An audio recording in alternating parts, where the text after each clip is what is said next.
Hey everyone, welcome back to more Rogue Legacy 2 speedruns. I'm gonna check to make sure there's a... Actually, no, I can just move this cord. Okay, there we go. Welcome back to more Rogue Legacy 2 speedruns. I'm just gonna start up now. Yeah, just...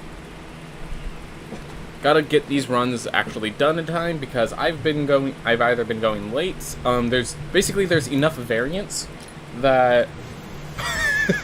I restarted, I didn't return to main menu. Alright. 3, 2, 1, go. But yeah, the reason I'm just starting the run right off instead of just talking for a bit is because I do need to get these runs done before, the time it takes me to do a draft is variable. I don't want to go overtime, and if I go undertime, I actually thought of some stuff I could talk about in Dungeons & Dragons for people interested in drafts. Wow, that's very little gold. Of course, I believe. Alright, leather weapon. Nice. Alright. Well, only one route now. Until this route splits, we got one path. We got a leather weapon, which is good enough for me, honestly. Alright, well, we now have multiple routes. I really thought I mistimed that. If you look at where the button press was, that did not look like good timing. I probably hit, like, the latest possible frame you can hit it while still having that count. Like, I would not be surprised if that was the case, because that was way late. Well, it's right there.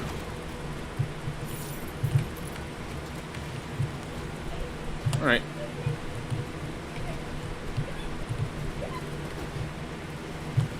There we go.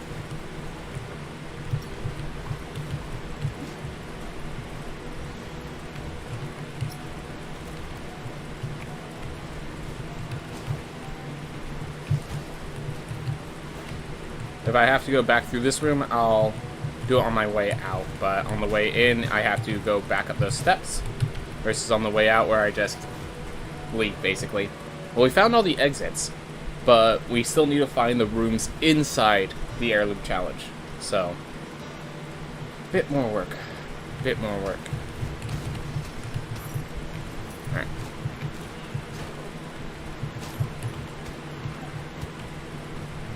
Yeah. This isn't probably where the heirloom is, but it gives us more paths to check. I believe Limerick is 3 wide, so yeah, none of these rooms are possible. So it's that one right there. Alright, which is cool, because that means we can actually go back and get ourselves that chest. So in this room, we can actually backtrack. Oop. Get ourselves a little additional gold. That was my mistake. Well, Lamech and the dash heirloom have to be down here in some way. Oh, and it's the entire world. Okay. Ooh. How's it going, Lambo Droid? How's it going?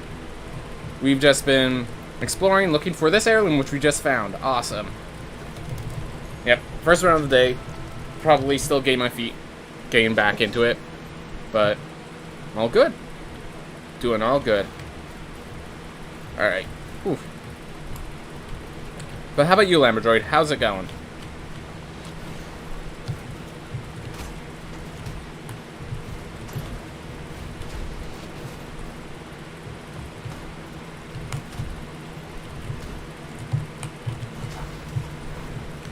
I'm, okay. Did something happen that you just don't... Yeah, if you don't want to talk about, don't talk about, but... Yeah, if something happened and you want to talk about, feel free, because... Okay, I guess, makes me feel like... Something happened, and it's like, it's not bad, but... It's not good. So, yeah. Otherwise, if you want to just keep chill, then keep it chill. Feel free to answer the question of the day. That's a good way to change the subject. That's kind of the point of the question of the day, to allow people to just change subject at will to an extent. They just go, QFTD, this one, and then I can just change subject. But yeah. Oof. Hope it gets better, Lambo Droid. Whatever it is, I hope it gets better.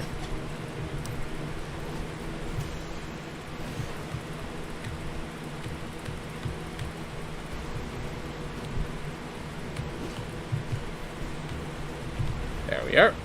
Not many rooms left for it to be in, so makes sense that's here. Gotta pop up with the chest on the way out, but that's okay.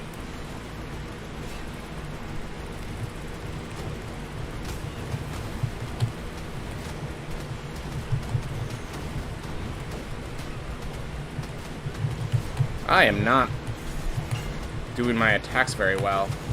So yeah, there's a timing you need to do with your attacks. Like if you just mash the button, you're not going to attack very fast, actually. And I'm just messing up my timing horribly.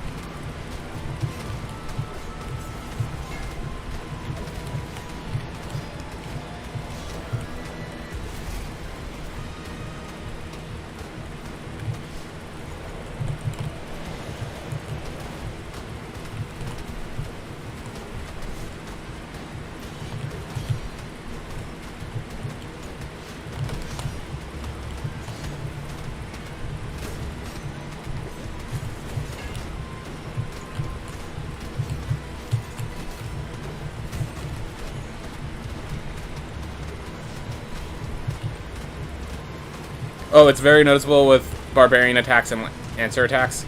That makes sense, that makes sense. Because, yeah, Barbarian is very slow, and Lancer, it's just like, if you time it right... Well, actually, I don't know why Lancer... It's very clear of Lancers, but... Oh, the Lancer, not the Valkyrie, the Lancer. Yeah, okay. Makes sense. Yeah, Lancer. Nope, you need to pack up that chest. There we are. 1,700. That's actually above average for gold. And yeah, that's because we only got one equipment. But it is a good equipment, so I'm happy with that.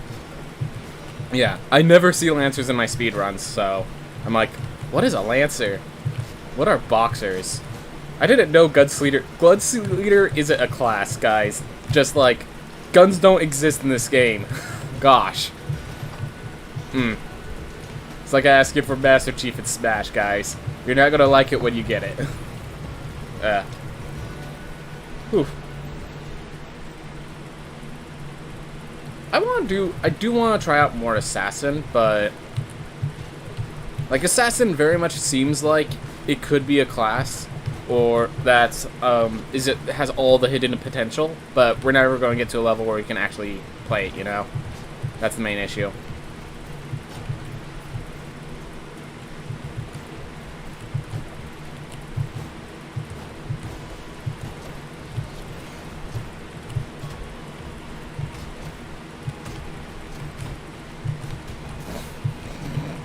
Alright. Made a mistake. I'll eat meat. Cure it up.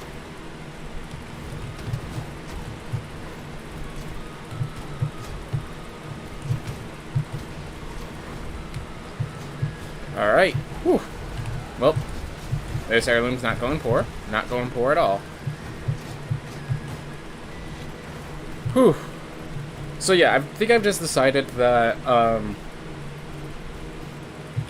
the first, like, if I play 2 games a session, the first game is going to be, like, what appeals to the most people. And, yeah, I'm gonna, instead of make it speedrun game, variety game, what it is game 1 is going to be the most appealing game, the one that, like, the most people could be like, hey, I want to see this because it's cool to watch. And then game 2 is going to be, hey, I play games because I love games, I'm playing this game because this is what I want to play. Sorry if it's not what you guys like to see, sort of thing. Right now, that game is Magic the Gathering.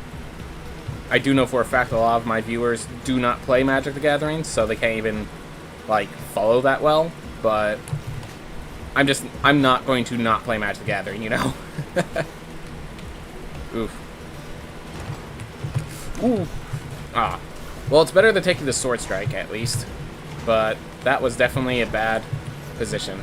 That was definitely a bad thing I did. Dead chest. Oh well.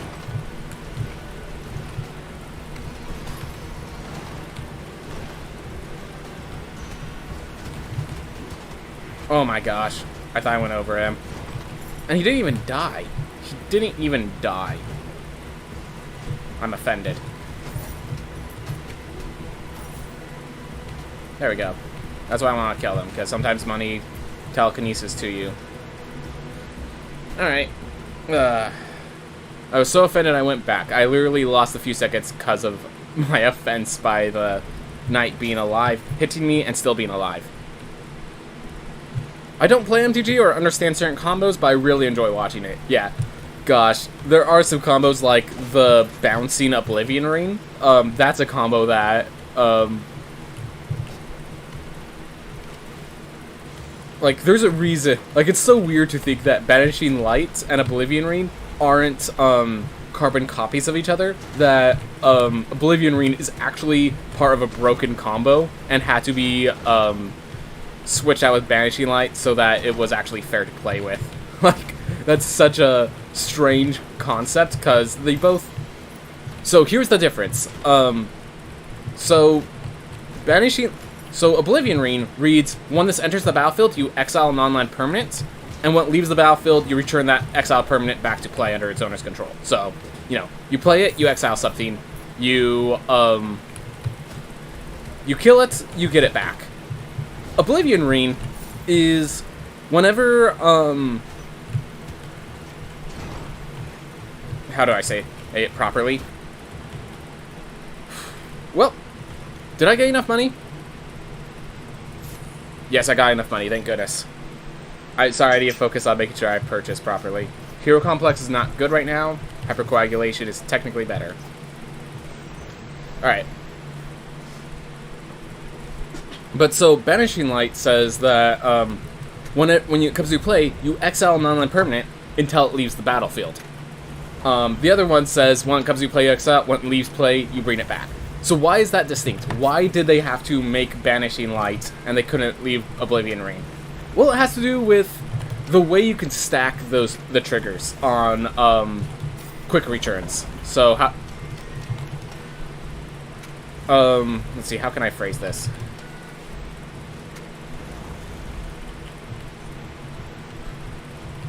So, here's how the combo would work. Let's say you are, you have a deck that has a few cards that return cards to your hand. So what you could do is you could play Oblivion Ring, the one that has the enter the battlefield, leave the battlefield trigger. And as it enters the battlefield, you then, while that's still on the stack of it exiling the permanent, you then bounce your own Oblivion Ring. So then, it leaves the battlefield, so the other ability of returning it back to play triggers. Well, the ability to have it back to play triggers first. There's nothing under Oblivion Ring, so you just get nothing from that. Then, after that's done, now with that done, you actually get, then finally at the bottom of the stack, you get the trigger for, your permanent actually getting exiled. So, Oblivion Ring is now in hand, it's gone off the battlefield, and it also exiled the permanents. But it's already off the battlefield, so the leave the battlefield trigger cannot occur anymore. So it's just, your permanent's gone. Basically, it's the difference of, it's a 3-mana removal that you can, that turns every bounce spell into an additional removal spell. Or, versus the other one, which you can't actually do that, because the exiling is contingent on it actually being on the battlefield. And that little difference means that one of those cards is a bit broken and the other card is perfectly fine, even though they read exactly the same for most people.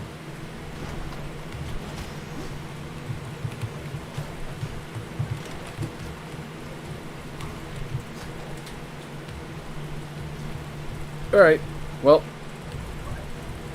we are a character that takes a lot of hits, but doesn't get their hits back. The hypercoagulation is basically just Hero Complex, but with more health, as far as I care. And in case you're wondering, my shield does absolutely nothing with with hypercoagulation. It will just it will still lose me life despite the shield, so I'm not even going to bother blocking whenever I make a mistake. So...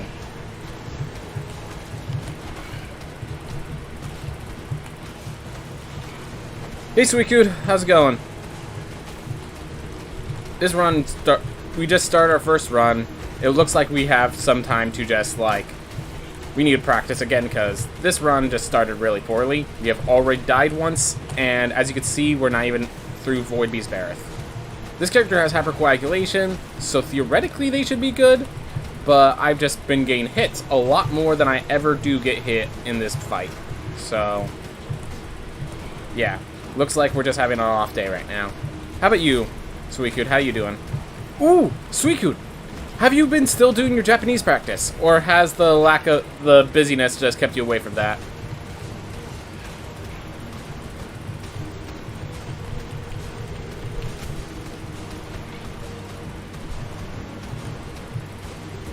There we go. Whew. This has kept me away from it more than I'd like to admit. Alright.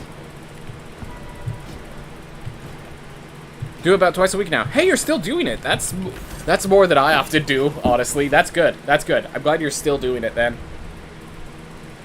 Ooh.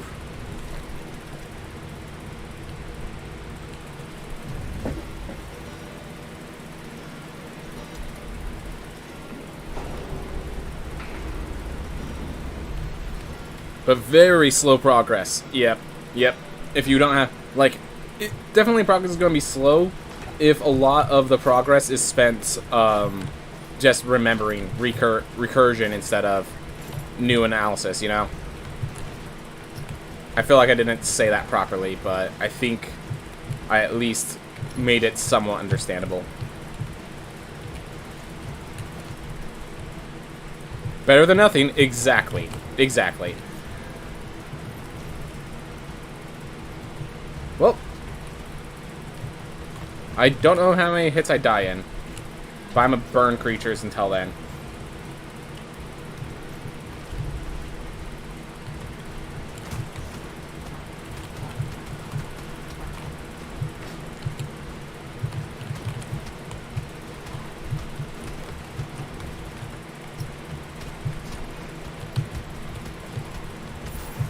Awesome.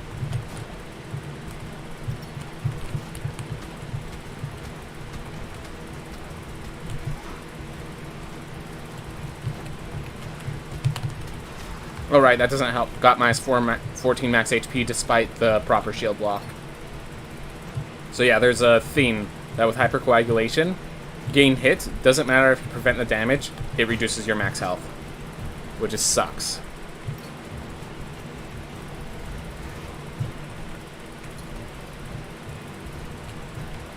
Alright.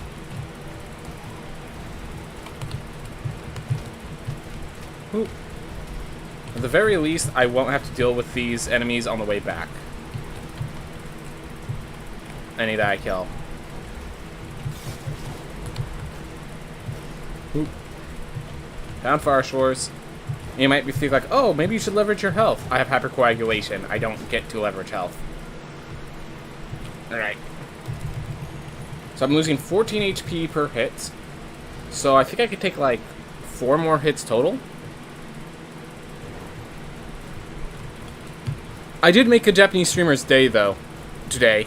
Awesome. I followed her for over a year now, and today she got her first hype train in chat, and I was the conductor. Hey! That's awesome. That's awesome.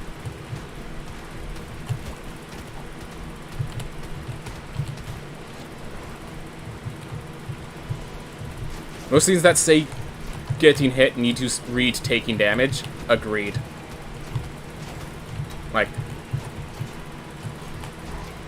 that's definitely like a random issue in this game that doesn't need to be an issue. That there's all those abilities that don't work with shield as intended because of just a weird, like, phrasing. Like, the point of shield is to block, you know?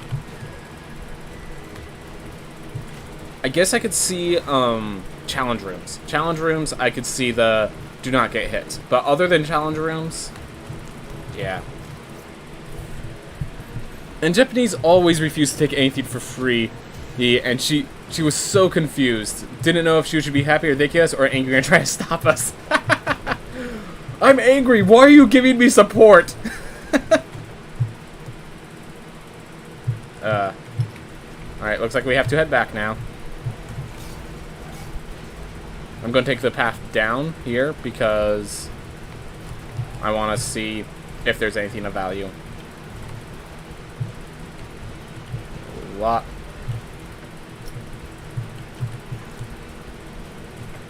Because, yeah, Nama could still be down here, so I want to give that the opportunity before I'm gone. Ooh. Found Nama. Awesome. I made the right call. 124? Yeah, I think I still have enough health to face Nama, but definitely not preferable. I'm going to try the other side to just see if it's the other Lily real fast. Nope. You know, I might as well grab Ivy Platform. That probably would have been a good pick, just because of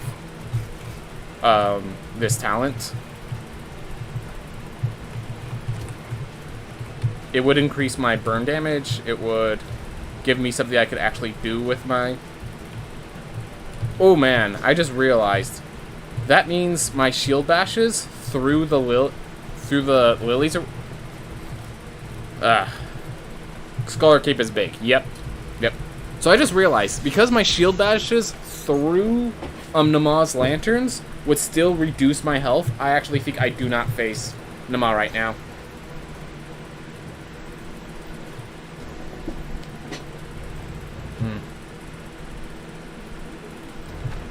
So, given that case, I'm going to the Stygian Study instead with this character. Yes, I do know they'll die soon. Do you have a fan running in the back, or does your PC break down? Kind of both. I have a big fan running behind me to make sure that the PC doesn't overheat and start screaming. The fan for the PC is always on, so I have to deal with that.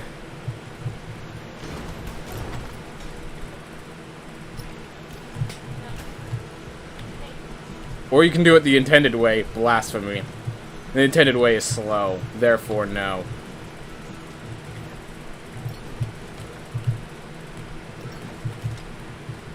Alright. Sounds to me like you need a new PC. Something. Rather, a better cooling system. I thought... Okay, when I bought this PC, I legitimately thought I purchased it with liquid cooling. And then that fan is on the day one when I turned it on. Guess who's back again. How's it going, hater? Ooh. Hydors is back? From the hell. Alright, so this I'm pretty sure is just flat health gain. Yep.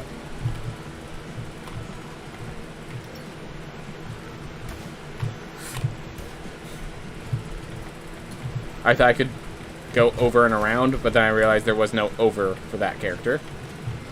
How's it going, man? How about you? I'm going good. Just having... This run's being a little poor, but other than that, we going good.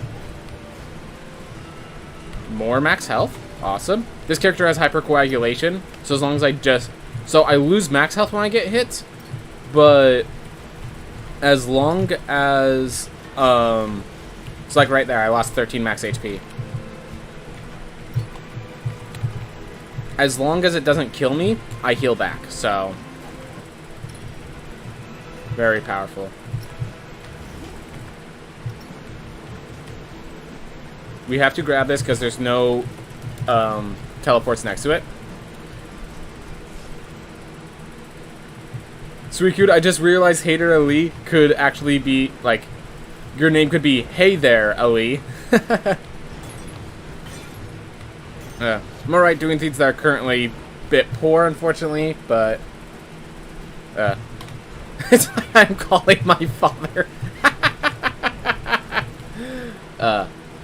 Yep. So, I've just been playing a lot of Magic the Gathering, and, one of the things I just did... I bought, all 4 of the Commander decks for the Dungeons & Dragons set, so I could actually get back into Commander.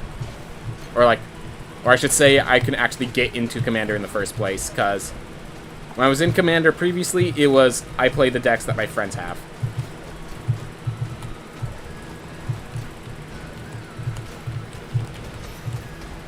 Alright, that's still losing me HP. Man, this HP loss is hurting.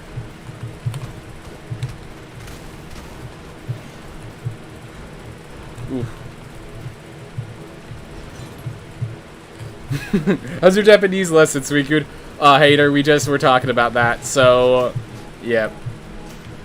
So, in case you're wondering, Suicune has gone multiple promotions since he's been here. Like, I think 2 he's pronounced on stream, I think 1 since you've last talked. So, the problem with promotions is it comes with additional work. So, Suicune's been busy making him worth the while of proving to his bosses that the promotions are worth. So, that does unfortunately mean that until the company gets Japanese market or something like that, I have a feeling that his multilingual endeavors are a bit limited. Alright.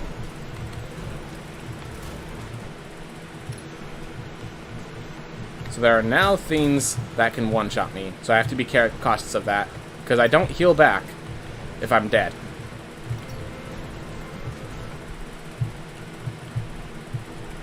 Wow. It'll be alright, man. The extra money is nice, but I also preferred free time over money. Yep. Alright, so I'm going to look for Murmur, and I'm going to look for Enoch, of course. So let's start working on that. Not here. Not here. Alright. Well, we checked this side. That's something. Oof.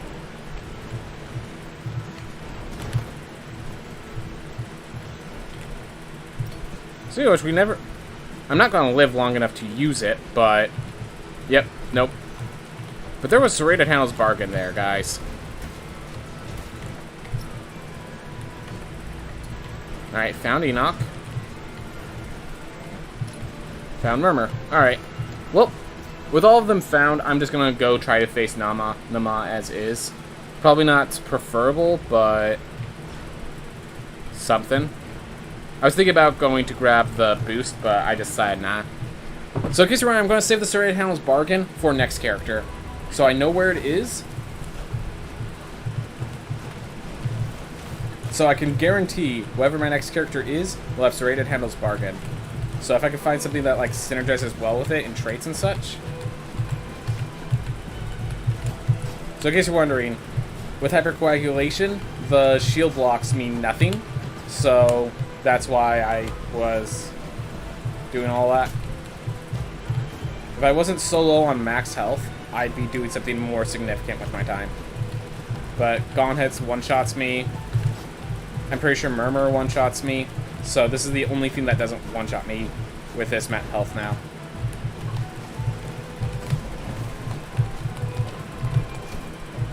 See?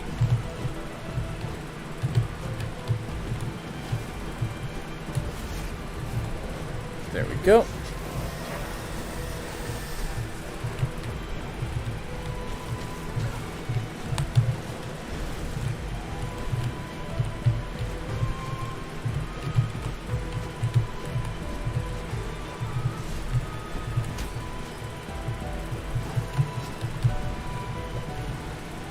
Gosh darn it. So the reason I don't want to take this hit is at next hits, any hit from Nama kills me.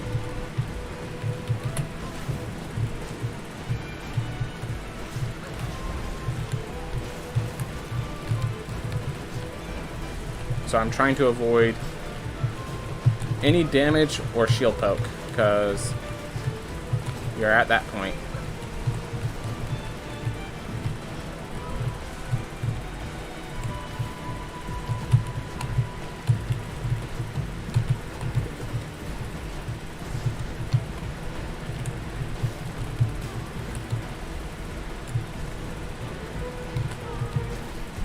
Okay, hold up.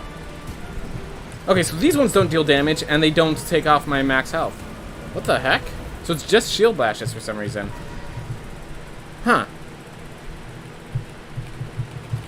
After 2 months of working, I really think my boss is enslaving me. I really now just do my and his work. Probably the safest option.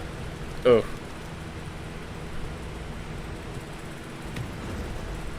Alright. Well, since we're here, let's go kill Murmur as well.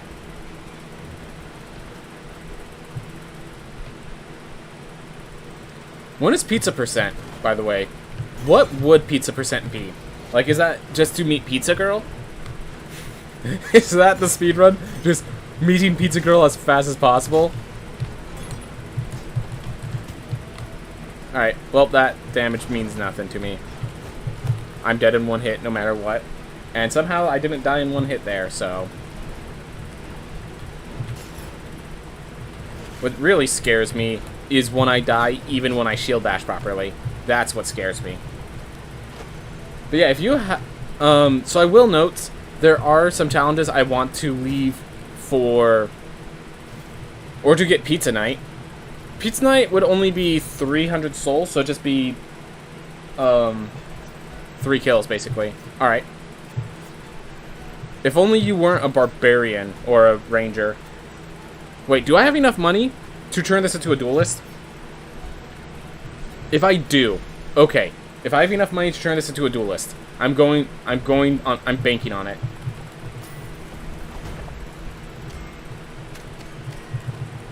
There we are.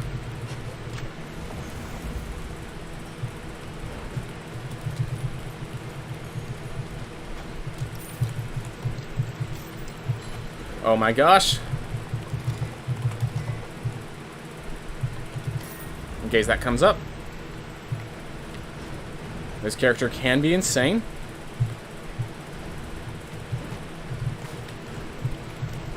We're going to lock down Duelist, I guess.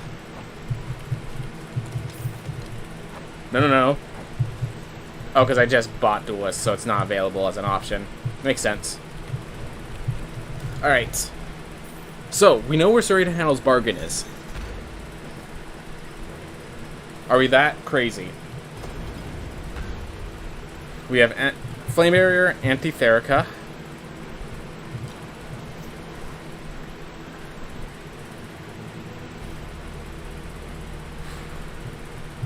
I'm going to say Murmur takes so little time attacking that I'm going to go with do no on Murmur, and then once Murmur's dead, we'll go for it. Maybe we'll... Yeah, we get one shot by Gauntheads if I make a mistake, if I go with that, so... Yeah, Murmur and Gauntheads, I'll say no, but then once we take those two out, we'll go grab it before we go to Enoch.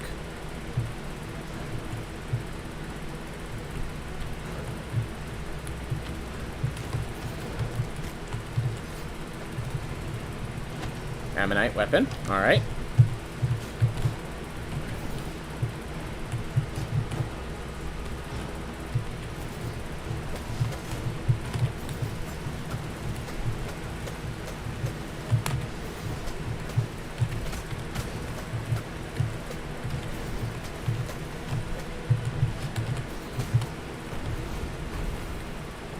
Alright.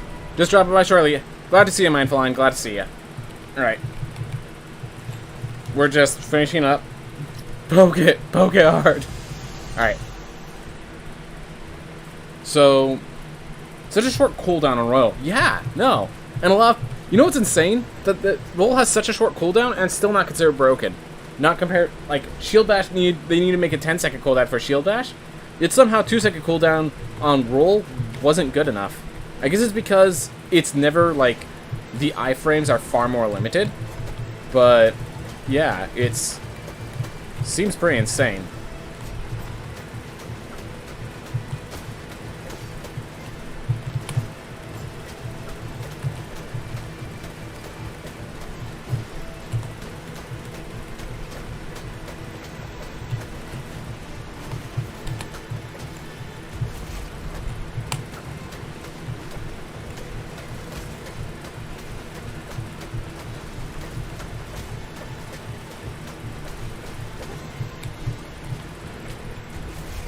There we go. Yeah, I can't see damage dealt. I figured that out later. Just like, something was wrong, but Alexithymia. That's what's wrong. Which is a good thing to be wrong. Alright. So now we're going to Enoch, and we're actually not going to enter Enoch's room just yet. We're going to actually go down and grab the Serrated. Well, actually, no. I need to get this character... You know what? I think I'm going to actually save that Serrated Handles for Irad, because after I'm done with Enoch, I still have to get through Sun Tower. So...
Alright.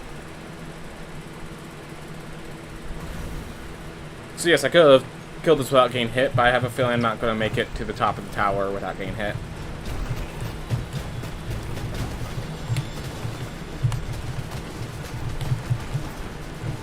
And any hits right now would kill me thanks to being at 150 gold or health instead of 192. Like, it's actually a significant difference in this boss.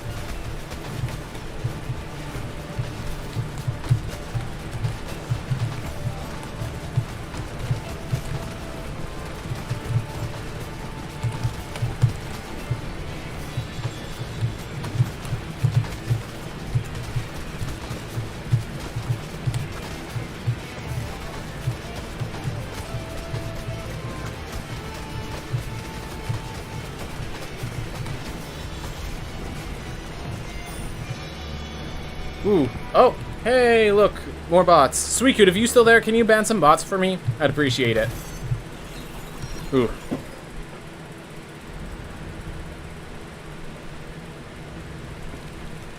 Hey, look at that. No stacks on the impronounceable traits. Yep. They usually come 3 in a row, Mindful. It's pretty annoying. Alright. So the idea is that we use Book to fully heal.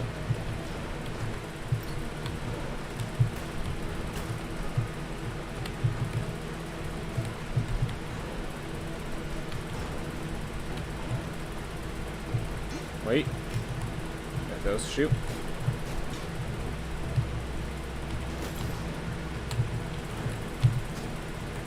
Wait, this was just to a chest?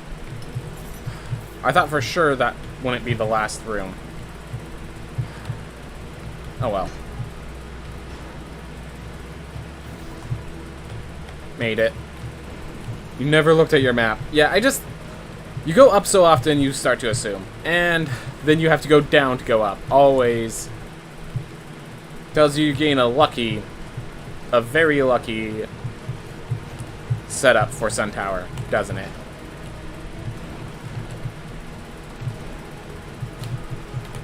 Alright, this one is all the way up.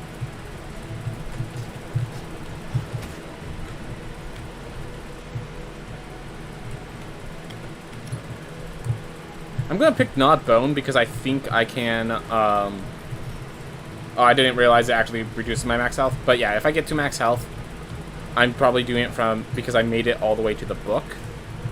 And if I make it to the book, there's gonna be enough meat for me to max out, so... There we are. To the top.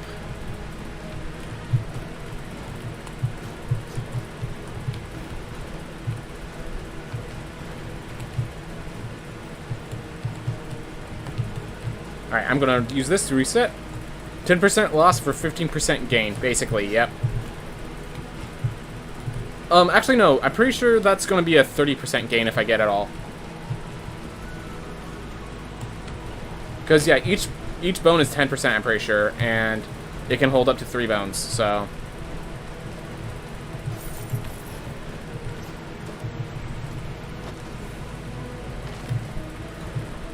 And this also means that with the book, we have time to hit enemies and therefore charge up Anti-Therica before we go in. Which is going to be great. Either way, unless we get to 225 health, our max health is not going to be enough to survive survive 2 hits from Irad. It's always 112, so 190 versus 175 made no difference against Irad specifically. So, like, worst case, we're still fine. And I do recognize that means I missed my timing by 1 spin, 1 cycle. Alright, 17 max.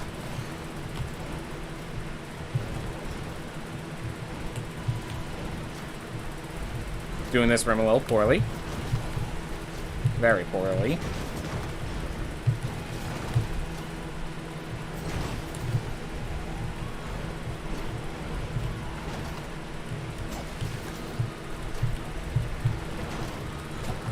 There we are, 227. That is 3 points above the minimum.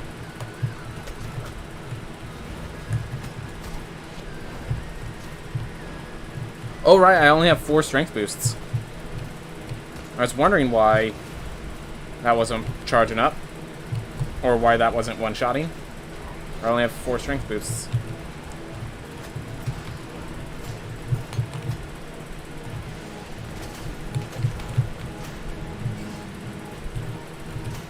Knew that was going to reactivate, so I want to turn that off now. Ooh. But yeah, 227, that's precisely by 3 points, or by 2 points above the minimum amount of health I could have gained. So, appreciated. That does unfortunately mean I can't go into Serrated Handle's bargain. So I guess that Serrated Handle just rots away. Unfortunate. Unfortunate. I can go down to get the 50% damage boost for Irad, but I think that the time loss is actually going to be significant now that we have this build.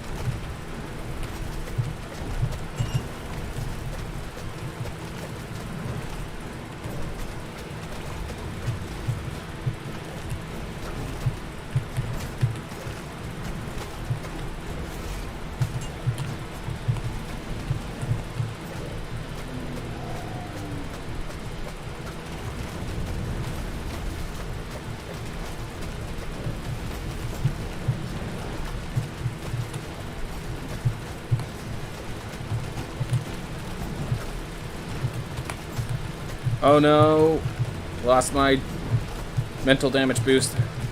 Oh well.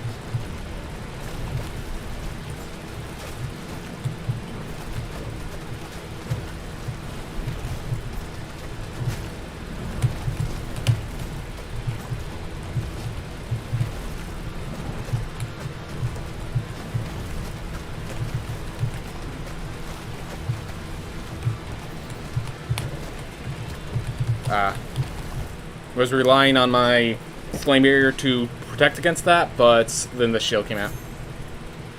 I believe the time loss is never worth it, even on Irad. The whole reason I was considering on the time loss on Irad is because Irad's a very tough fight. I'm just gonna say that. For like at the very least, it used to be very tough for me, but I'm definitely getting a lot better. But definitely used to be very tough for me, so that's why I consider Irad at all.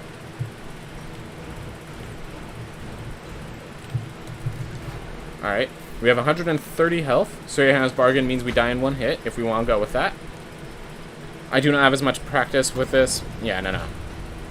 We're just going to rely on being a combat Combatants will be dispatched. Oh, I might have wanted to switch my preference over to Duelist instead of Knight. Oh well. Yeah, unless you're going to do higher new game pluses. Yeah, fair enough. Yeah, I know that. It's just, you know, nice sometimes to have just not as much. That was annoying.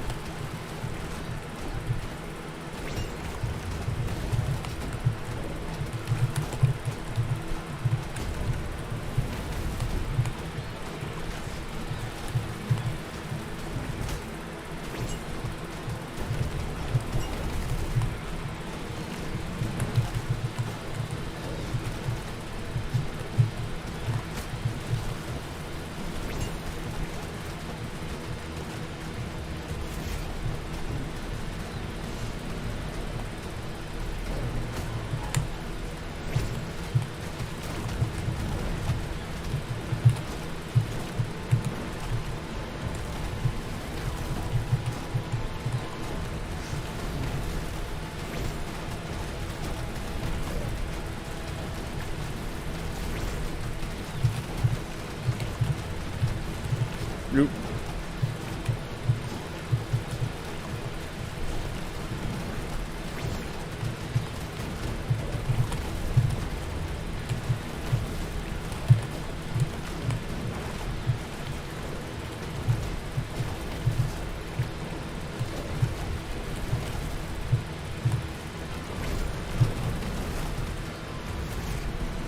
Go.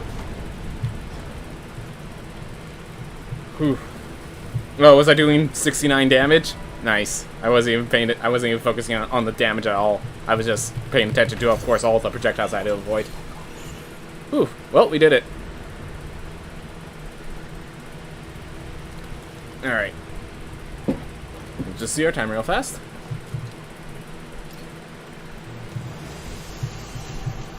$43.29. Pretty nice. Pretty nice. Dwarf did well. The fact that I couldn't find a means to use the serrated handle feels bad for me. It proved that I could have used it as early as prior to Murmur, but just wasn't ready for it. Alright. 3, 2, 1, go. Oof.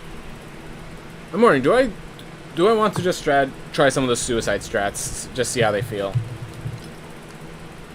I'm gonna do it. Yeah, I'm just gonna do it every other run to try to force myself to get used to the strat, because I know it's a fun strat. It's not always the best strat, all that stuff. Cartographer, Flame Barrier.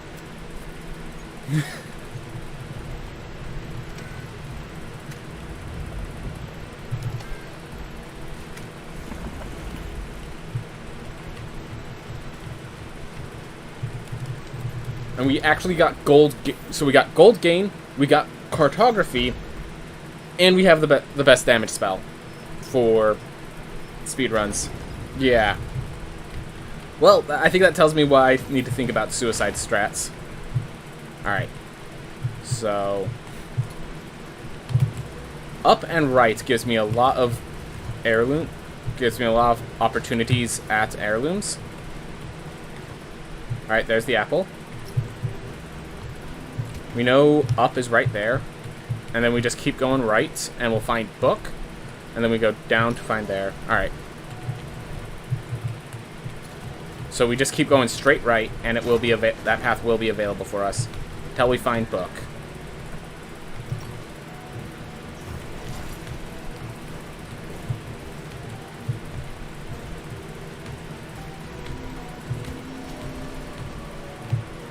I trust myself. Alright, found book. Far choice is right there, so I don't even have to worry. Alright. So now I just go left here, and down, straight down. Ooh. Good health. Good meat. Good God, let's eat.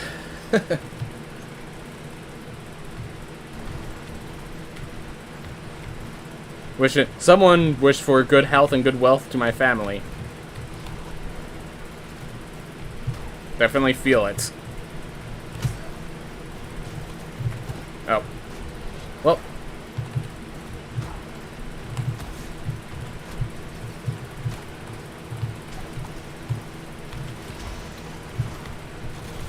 Here.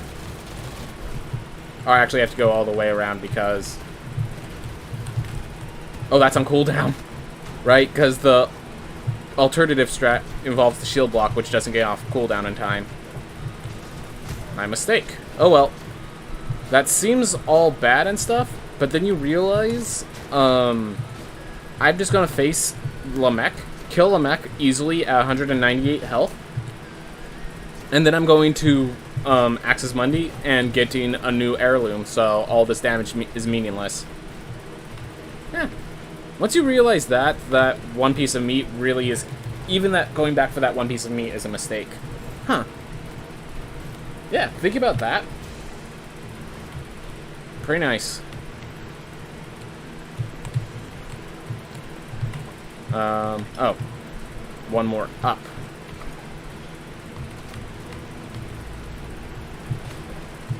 Alright, we'll pick up that other treasure chest on the way back. Yeah. I'm sure it's of no surprise that, health is irrelevant anyways, just don't get hit once. Just make every run an Ostenogesis run, why not?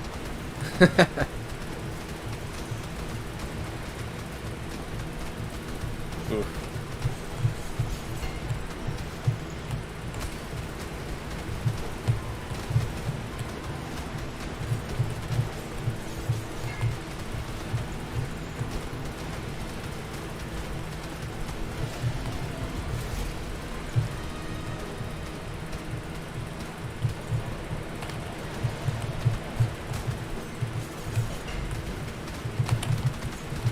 Alright. Taking some unnecessary damage, but I'll be fine.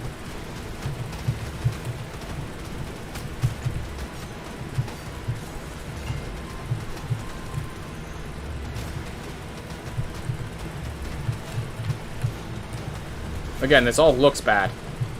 Until you realize we're getting full health and mana in just a few seconds.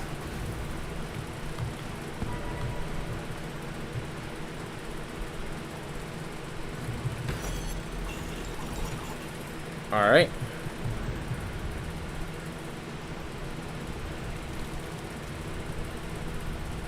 Whew. So now we go to book. From book we can teleport to Axis Mundi. From entrance we can teleport to Stygian Study. It might be of value to just go to Stygian Study to A, unlock the teleport, and B, make sure that, like, get an idea of what the area looks like in case something goes bad for my cartographer. For now, we're just gonna do our thing, head through Axis Mundi.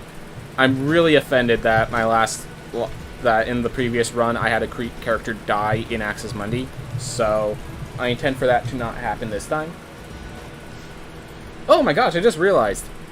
I'm like, we didn't get many gold chests, so that's an issue. But then I just realized we have a plus 25% gold increase, so the only thing we're missing out on is equipment. Any chest that wasn't equipment, we got 250 additional gold from Lamech. We'll be gaining another,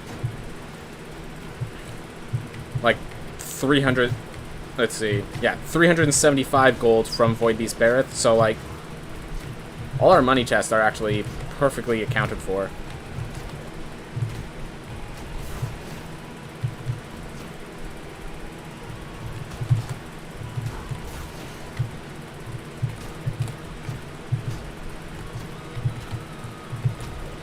Did that wrong, but I just adapted to fix my mistake. Could have done that faster if I didn't make that mistake, though. Won't deny that. Alright.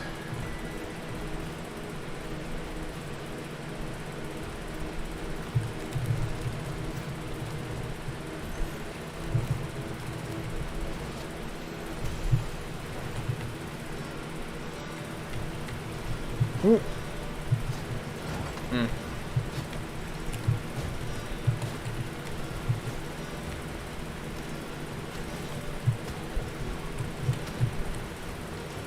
Darn malls.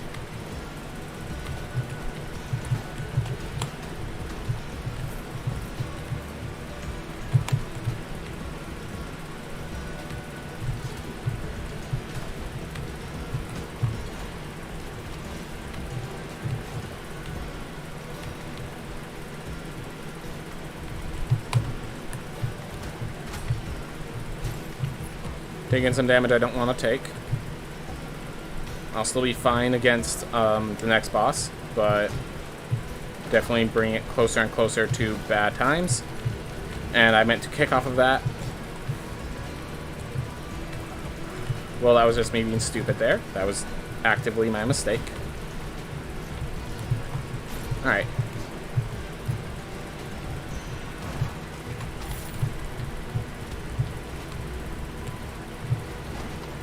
Making some active mistakes right now. Oh well. We do want to get some meats too. That would very much be appreciated. But I am okay with things as they are. I am perfectly happy to teleport over to go grab the Stygian Study, check it out, and then go grab Book or something like that to heal up. I'm okay taking detours to keep this life safe. That thing attacked a lot faster than I expected it to.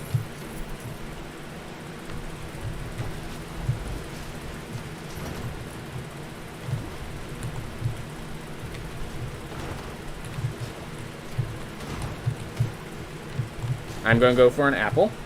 If I'm not, then I might get... Yeah, I might have gone a relic that was good, but...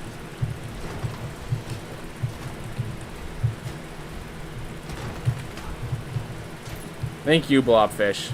I appreciate your sacrifice. Yeah, now that money teleports to you if it falls in the water, Blobfish aren't just not threatening. They're actually a positive to run into.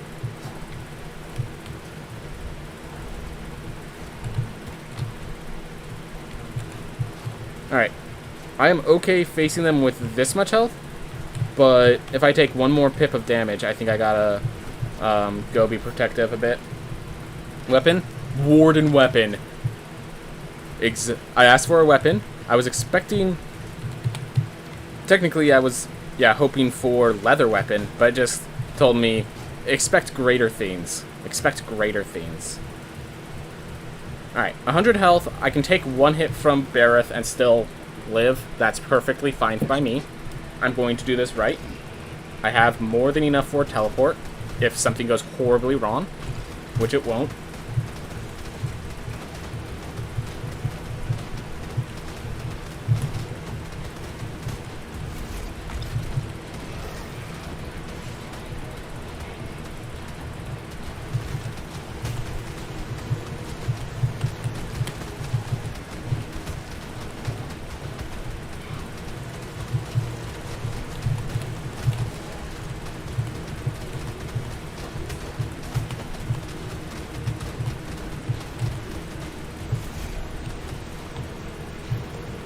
And the two of them were very friendly. They hugged for a very long time.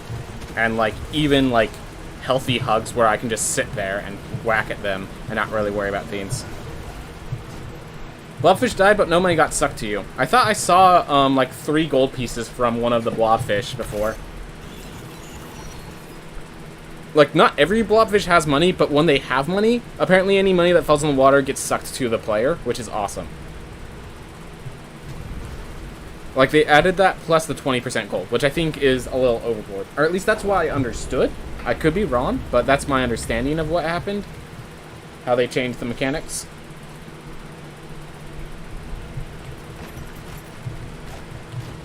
Meat, appreciated. Might actually be useful. Might actually keep me alive before I... Alright. So. We're forced to go that way, and then we have Nama and... Alright. So we have both lilies right there, and it's a bit of a coordinated effort to get there, though. So we have to go down. We're on 70 resolve. No thanks. Alright, so where I'm at, so the second down, or just keep going right. So right here is the Maw, and here is Far Shores. Perfect.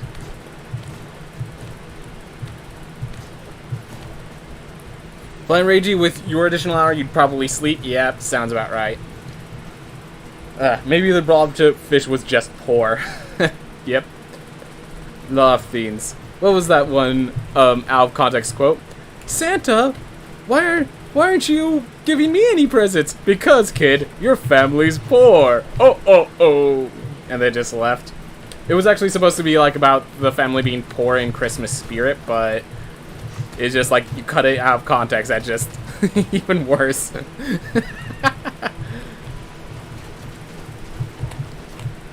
The worst part about it is it kind of makes sense in that bad context, so you can believe it being an actual quote, which makes it even worse. Oof. But yeah. So Flying Reiji would sleep, probably. I'm assuming, Suicune would get some of his, Japanese study in. I would, honestly, I just feel like if there was another hour of the day, it'd be like, what if we lost an hour of the day? Where would you take it? I feel like there's time that I use that's just relaxation and stuff that doesn't need to be, used for relaxation, and that would get removed, and if I have additional hours, that's where it will be added, you know? These out of context are so funny most of the time. Yep. Alright. So I know exactly where two of the lilies are. They're right next to each other, and they're very far away. That's the 3 themes I'm dealing with. So yeah. Left, down. Gosh. I'm going to explore this Stygian study with this character. I'd remove an hour of work. Hey, man. You figured out your priorities, Suicune.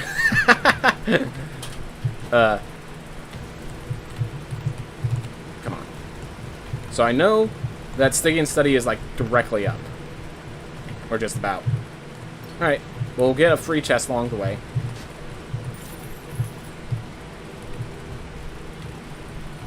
Another streamer I watch is going to continue Metroid Fusion today. Can't wait to bully him.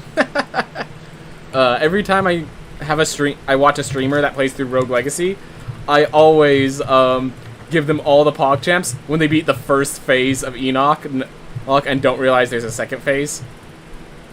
Alright. I'm going to go find Murmur, and then I'm going to come back for Rat. So I need to go... Oh, that's a dead end. So we need to go this way. Ooh.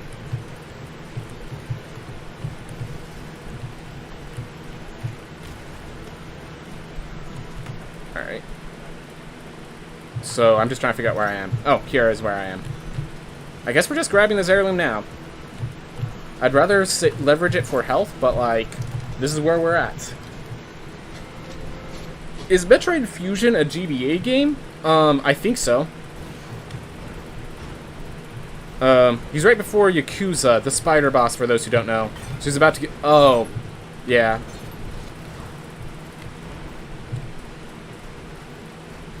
So, Fusion was apparently the introduction for people into Metroid, and it's like, because of that, a lot of people love Fusion, but also, a lot of people who grew up with Metroid really had some issues, because, Metroid Fusion went away from the Metroidvania aspect of you go where you want to go, and the story kind of just happens sort of thing, and it became far more linear, and a lot of people, the linearity made it more approachable, but for like the long-time veterans, it felt like, you know, a loss of what made Metroid so special.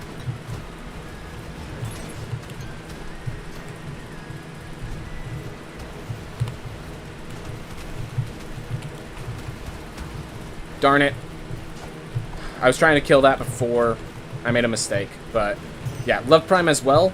Prime was different in visual mechanics, but still had the Metroidvania world, and that's what mattered about Prime.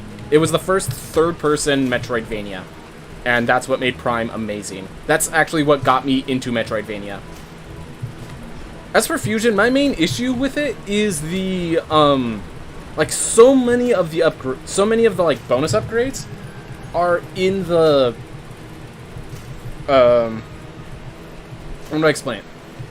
So many of the bonus upgrades in Metroid Prime, in Metroid Fusion, are at like this very end pickup phase, where you know you've been told what to do the entire game, and then he asks you to, like, he asks you something and you have to object, go this direction, and to get to the rest of the story. And if you don't object, they'll lock you in and, like, basically take you to the end game of the story. Yeah, the cleanup phase. There we are. The cleanup phase is just at this random time, and you can miss the warp that allows you to actually do cleanup phase at all. That's the thing that I really hate. You could just miss cleanup phase. I was like saying, you know what, I should probably go kill Nama now that I have Amaterasu's son. But then I just realized I still need to get lilies for Nama, so that's not happening. Oof.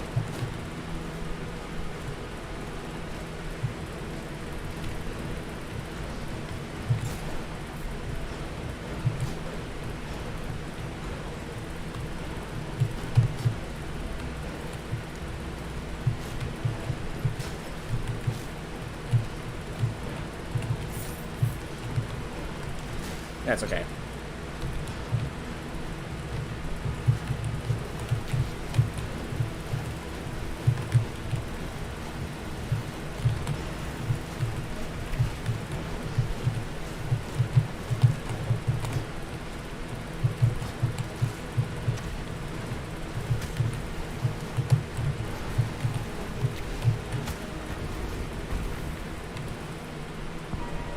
All right. You can actually go into main reactor, though, since there's a main deck sector 2 shortcut, and every sector has shortcuts to 2 other sectors. Yeah. Granted, if you don't think of that, you're screwed, and if you don't find it, if you never knew that was a thing, then you're screwed as well. That's the 2 issues. Alright, so we know that we're up and to the left with the other one. I'm gonna actually, we have a very strong character. I'm gonna go find the lilies for Nama, because I know where they are. And we're just going to take care of that. So we go all the way left. Oof, that was not a fun room. But we managed to take minimum damage, I feel. I mean, I guess we didn't take 0 damage, but... Alright, down and to the right. We're literally going around the edges of this place. Oof. Nope. So we have to go to the end of this room and then up and to the left.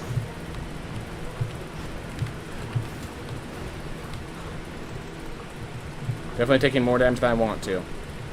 Like, not even close. Alright, here they are. 1 lily.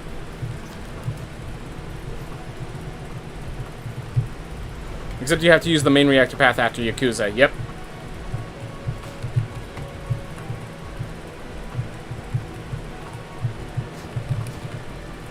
Okay, you know what? We're just gonna do this double jump style, because I have double jump. Yeah, have a great stream. Thank you for stopping by, Sweetgood. I'll have a great stream. Don't you worry about that. Alright, so here's the question. Do I just take this character and kill Nama? I think the answer is yes. I'm gonna stop by Sun Tower real fast, make sure that, I know my route. If there's any weird routes, I could account for it. Alright, up, left. Left. Alright, so you just left it. That's perfectly fine. So I'll kill Nama. I can take 2 hits during Nama. And then once I'm done with Nama, I go, I immediately could grab Book and use that to go find Goneheads and Enoch. Alright.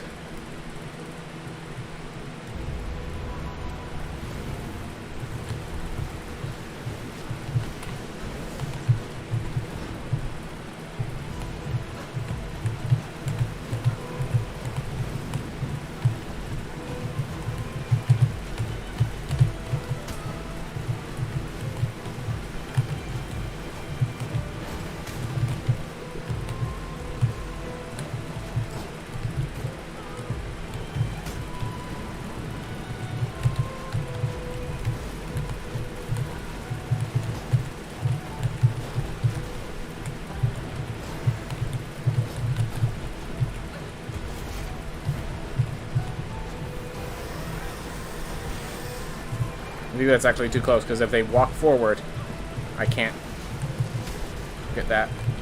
Alright.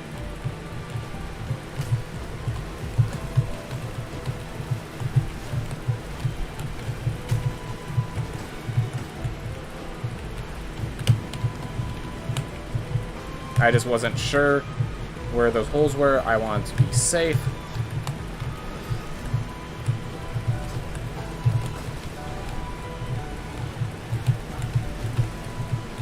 Because, you know, if you can take this no-hit, you take this no-hit.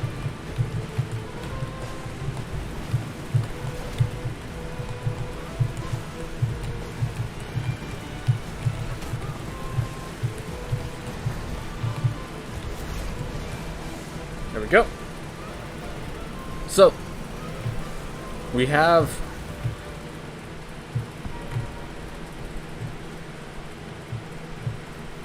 $128 health.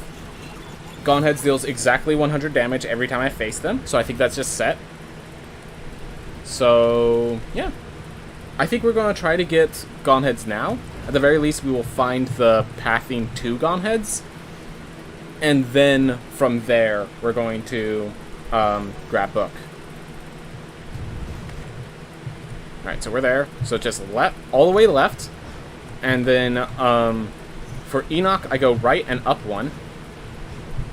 And for Gauntheads, I from all that stuff.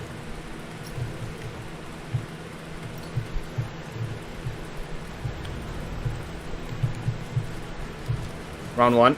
Alright. 103 if they're level 67, 100 if they're level 65. Thank you, Lambodroid. Thank you. Either way, we are no longer at that health total, so I'm gonna go grab Book. This character is valuable enough that I'm going to protect them. Alright. Gotta note that I do not have my +6 strength, so the enemies don't get one-shots. That being said, we have Amaterasu's son, so they will eventually get one-shots, just not at any time interval I can handle, that I should be okay with. There we are, fastest route.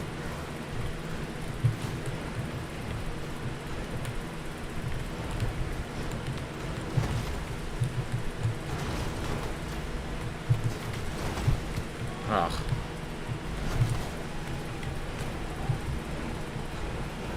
It's okay, that's 28 damage, which means a single thing of meat heals.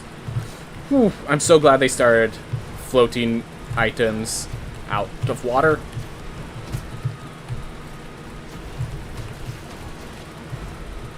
Made some mistakes, but we recovered.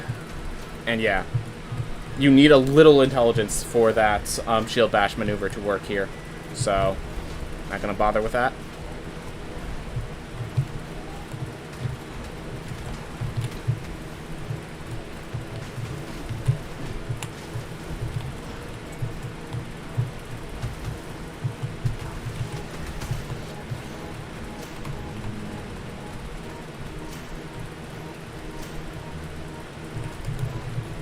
Alright, so now we go back to Enoch. We go from Enoch down to Gauntheads.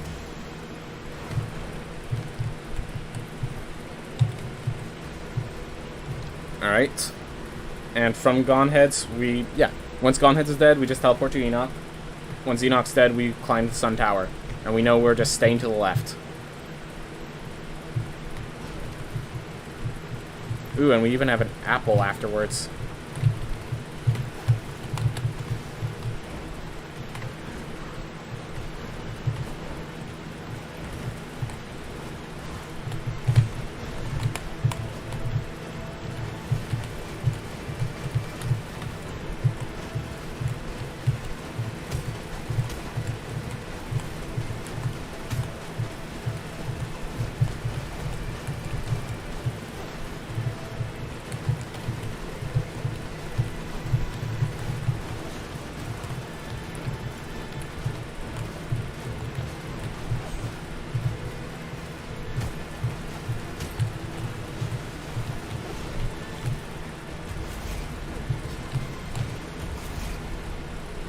Whew.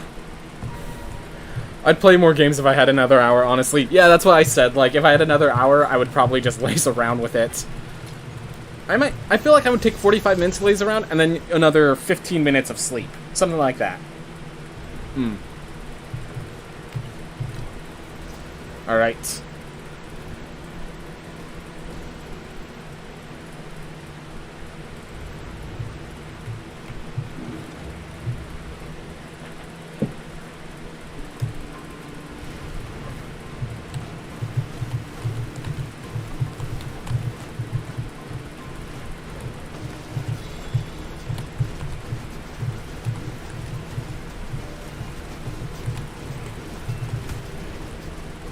we go.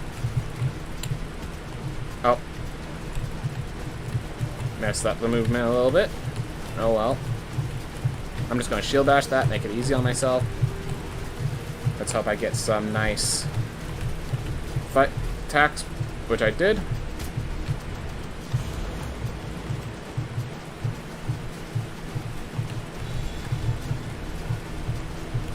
Alright, I gotta keep attacking to keep this flame bearer up, which is very important for stopping all the chasers.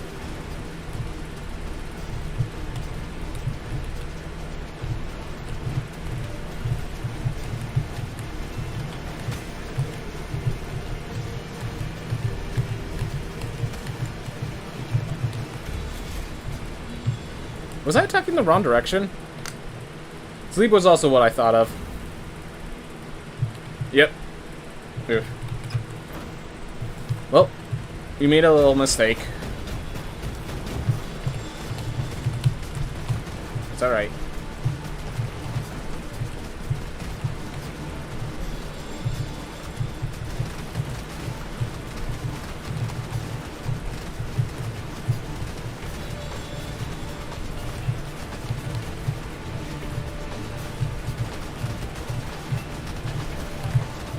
I should have really used my shield dash there, but it's alright.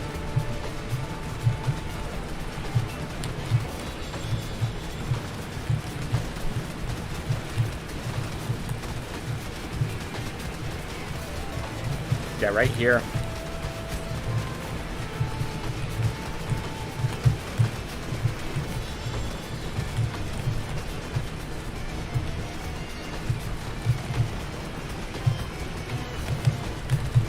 Oh, well, I didn't take damage there, so I'm appreciative. There we go. We have used book. We have used all our healing except for a single apple, which the question is it worth backtracking for a single apple? I think the answer is no. Does Sun Applied burn with spin kicks? No, only weapon attacks. Only weapon attacks. Alright. So, I think, yeah, I'm just going to try to climb the tower. That's all that's left for this character to do. I will go back for that, though. 10,000 gold, guys. Alright. So, I just want to go to the tallest room here. And then from the tallest room, I will have access to the next one, which will have another tallest room. So, routing's pretty easy with today's tower.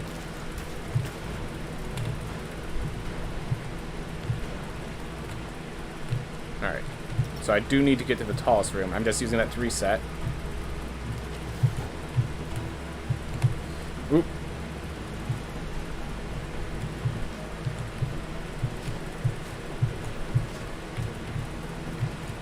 Oh well, we took 95 damage. Not much I could have done with it about it.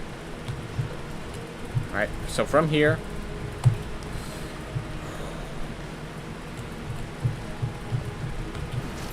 I'm just gonna do that to get through. Alright, so from this room, we actually have a way all the way to the top. Whew. If I can make it.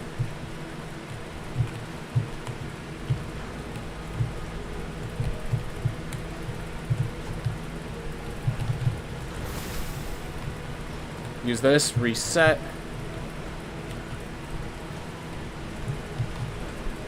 Woo! There we are. Made it. Yeah. I don't think this character is going to win it because I'd have to do it without getting hit once, but I'm going to try. Do the bats have more than one tier yet? Do the... I vaguely recall the name sounding oddly... Yeah, they have... I think every enemy has a third tier at this point. I just don't remember the names of them all. Alright, yes. Use that. Use the chasers with this character.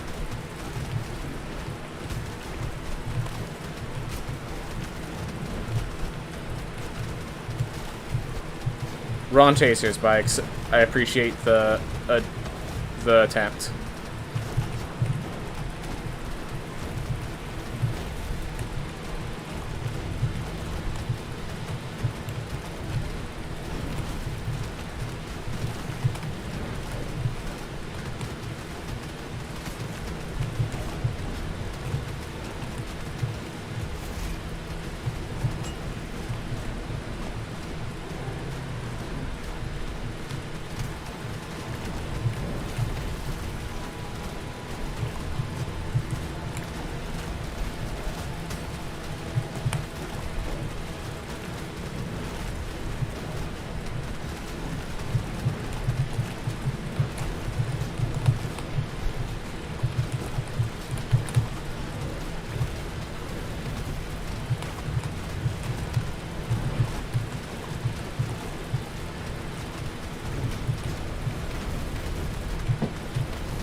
Used all my resources, and this was a one-life run. Yes, it was a powerful life that got Cartographer, but it was technically one life. We never used Architect in this run. Woo, that's actually really good. I'm not sure how fast it was. It was an Architect run, so it was an Architect Flame Barrier run, so this might be really fast.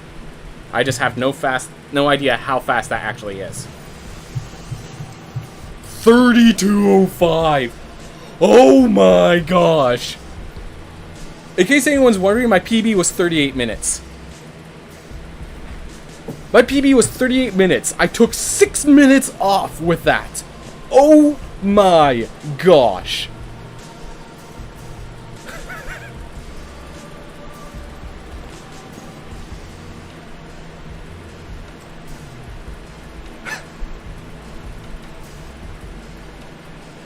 I'm gonna have to go check with Mindful Line about how good that is. I have no... Lamborghini, does that beat Mindful? I don't know. I know that's super fast. Maybe it's world record. I'm just gonna go check,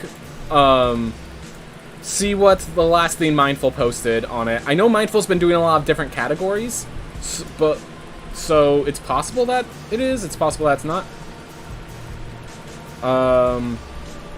Full world clear, 33:32 in-game time. That's what Mindful Line says is his fastest run. This is, yeah, full world clear. Awesome.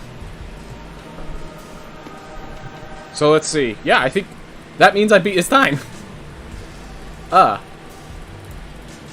Okay. That's good. Well done, it does, by at least 1 minute. Yeah, so I will state, horribly lucky. Horribly lucky. Flame Barrier plus Cartographer, later finding Amaterasu's son. Like, horribly lucky. But yeah. Thank you very much, Mindful Line. I do appreciate it. So, yeah. I have a world record again, guys. That's good. I'm just gonna chill for a bit.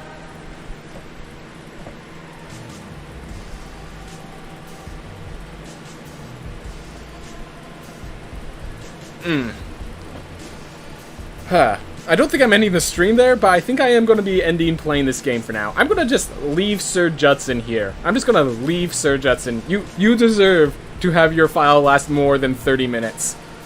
You deserve that. Thank you. Thank you, Sir Judson. You were a legend, Sir Judson. You were a legend.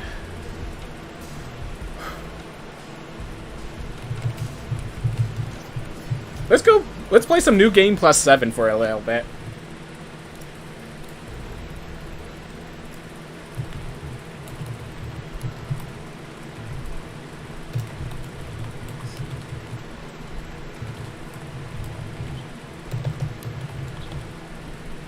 Alright, let me change the title.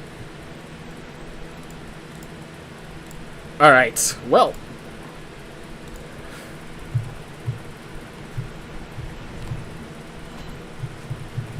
I'm trying to figure out what I'm trying to do. Oh, right. I was trying to save up because I want the Leviathan set. The Leviathan set is the strongest set.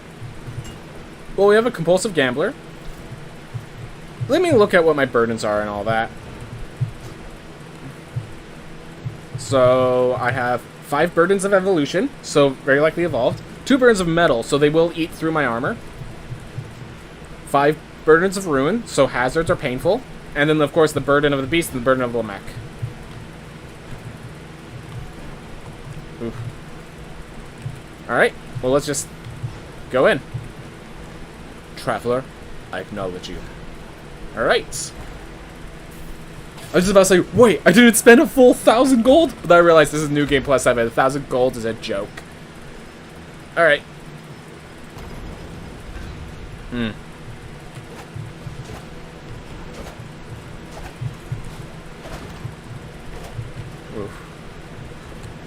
Oh, wait. What bosses do I still have? Everything except Lamech. Got it.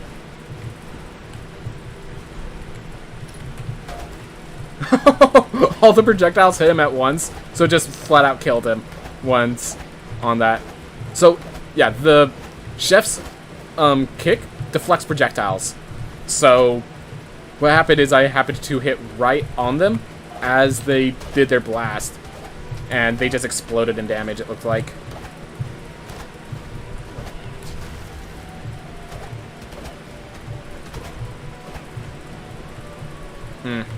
It's insane, just like from the numbers I'm used to, and then just like having to just realize that that's a low gold, gain 4,000.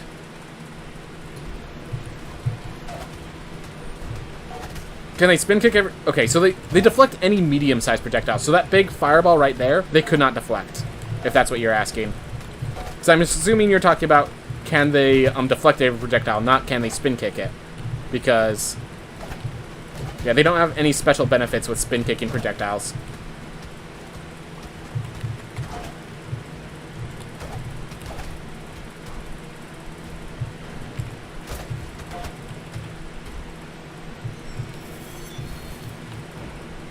Oof. I'll be going now. I want to get a bit more sleep than usual. Have fun in New Game Plus 7. Yeah, thank you for staying by, Mindful Line. I thought you were saying, I'll be going now. Want to go beat your world record so you don't have it for more than 10 seconds. For some reason, I just legitimately thought that's what you were about to say. I mean, yeah, no. The chef cannot spin kick them. This attack here deflects them. I guess I said I kicked them all. I probably accidentally said I kicked them all. But yeah. I hit them all like that. And they just exploded. Because all of them landed, it looked like. Like, probably the frame they came out is when I fired.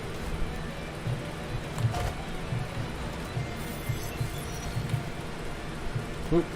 So yeah, I'm getting used to the area before I go trying to beat out other areas.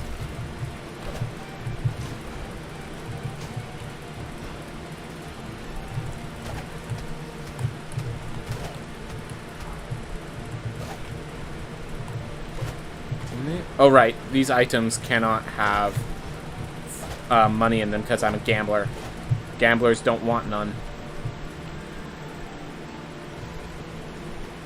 Yeah, we'll go Nod Bone. Also, yeah, this allows me to actually go get fairy chests, so... I'm gonna keep it going.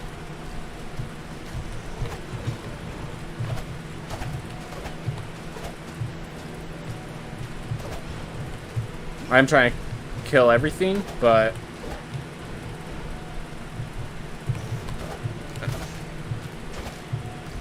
Because, yeah, I get experience with this. Yeah, I get experience here instead of just... Oof. Alright. Zealot's Ring? I mean, I don't really think... Am I crazy? Crazy good! No, I just realized this was a horrible mistake because I deal fire damage as my main damage source. So that was a horrible mistake.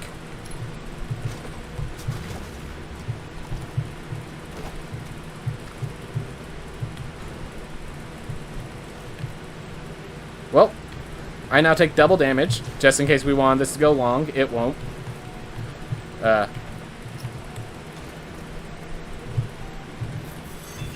Ooh, that was good gold increase.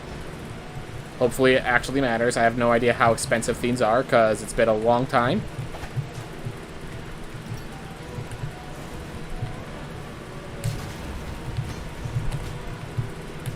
Oh, nearly got one shot there. Appreciated.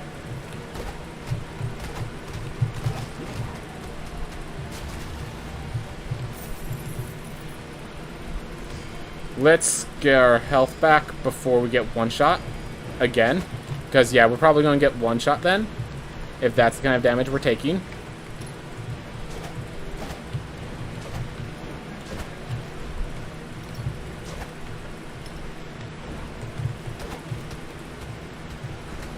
Because, yeah, the fire damage, in case you're wondering, is not increased by serrated handle, but my, just my pan attack, which, if I just realized that, I would have not taken the bargain.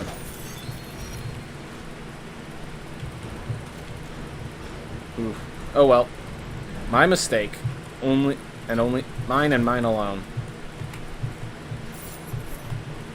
Alright.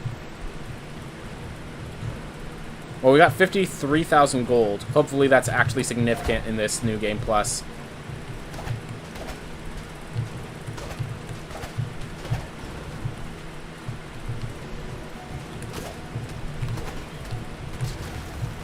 Oh, that nearly killed me.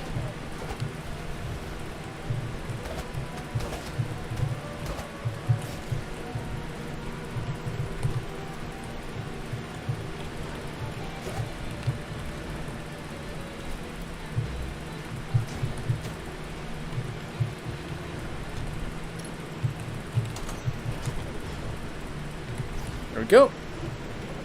And we get another Soul Stealer rune. Yes! That's one of the runes that would actually be worth equipping. Let's kill the champion before it shoots a projectile across the room. Like, these projectiles I can deflect. The champion's projectiles I cannot. There we go. Max mana, max health. One charge, though. So, that needs to change. Alright. Oof.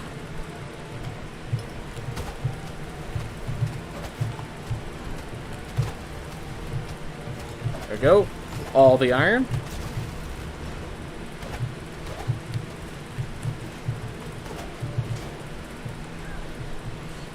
In case you're wondering, my New Game Plus file is a, how do I say this? It's a heavy intelligence build. So, like, I don't have much strength. I'm pretty reliant on...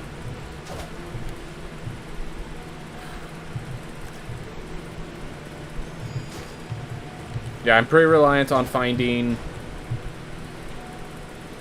meat and such to heal myself up. Alright.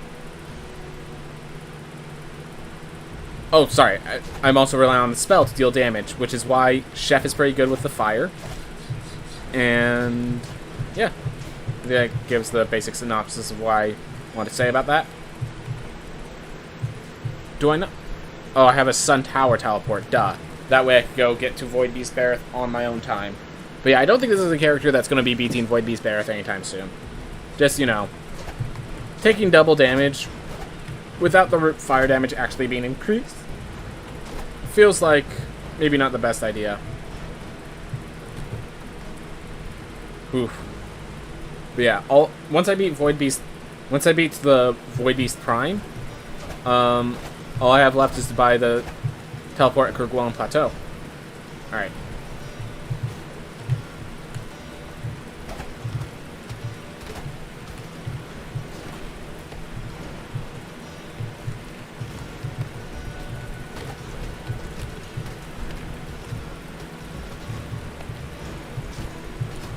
Alright, Spin Kick deals damage based on my intelligence now, so it's actually notably powerful.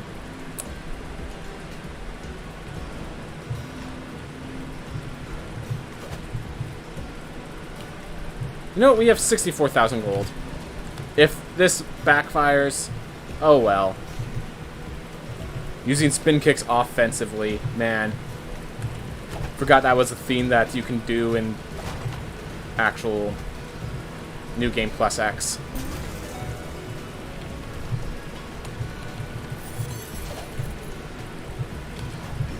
Whew. Double kill.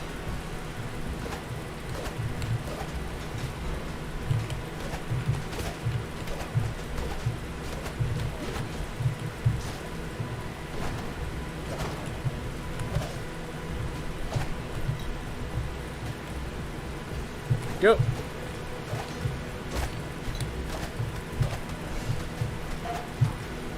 Oh, just realized mana potions give me health. Give me recovery charges of my talents.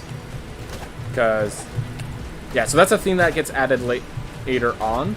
That mana potions recover talents. And I think it's just like, it's imperative to get for a chef to be good. Ooh. Streamer ignoring mana potion. Oh, was there a mana potion previously? Oh, I appreciate it.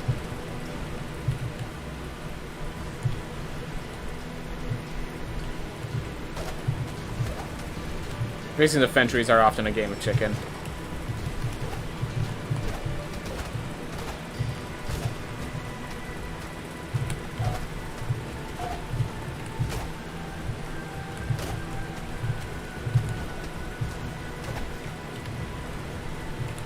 Thanks, Flying Ragey.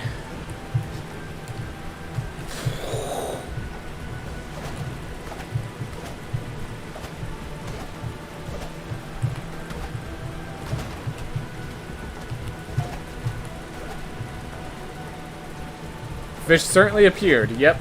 That's why blobfish are used to be terrifying.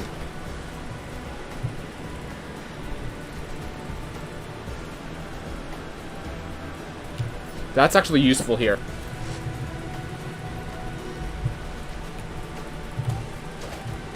So chefs can also use Lotus Stem. Either there, it's because I have, let's see, do I have any increased mana runes? No, I do not. Wow.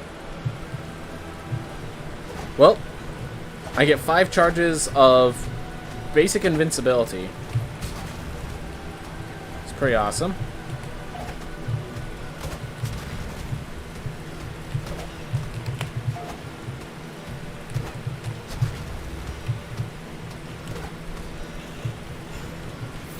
Go.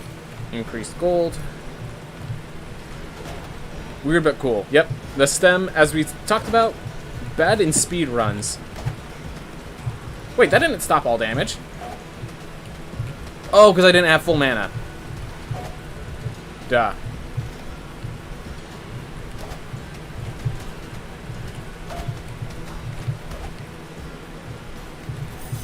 Well, gotta focus on getting my mana right now.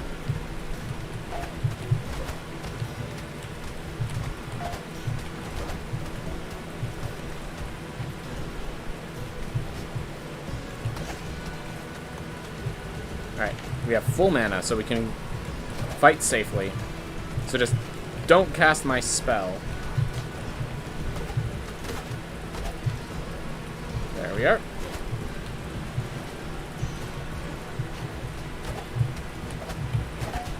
Woo-hoo-hoo.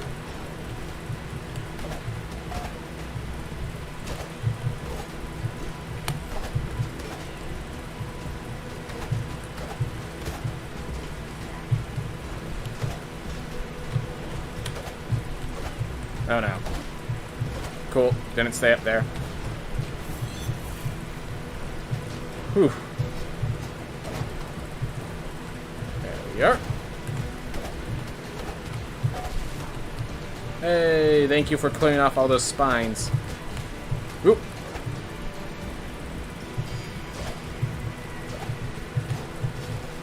Well, that ate a charge.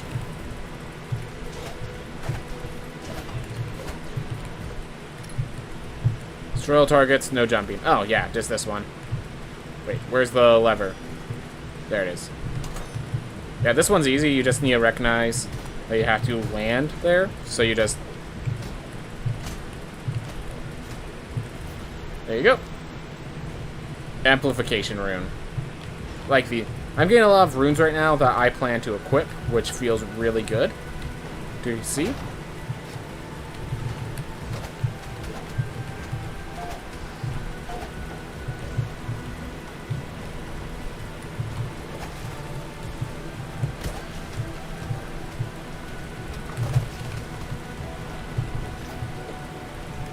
Go.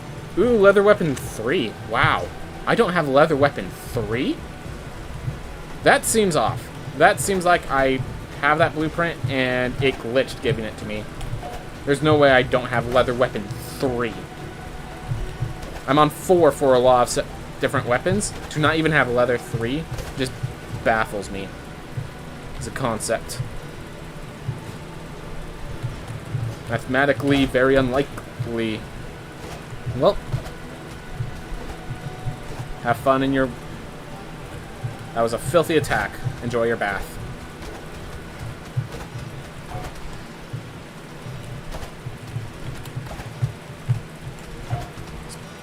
Barely missed it. Oh well. Okay, with a Lotus Stem, I think I'm good fighting this boss. Just let me get some charges first. Alright. Because, yeah, the Serrated Handles Bargain was a mistake for trying to fight this boss. But Lotus Stem is going to give me some good health. And if I could get some recoveries on those charges, like...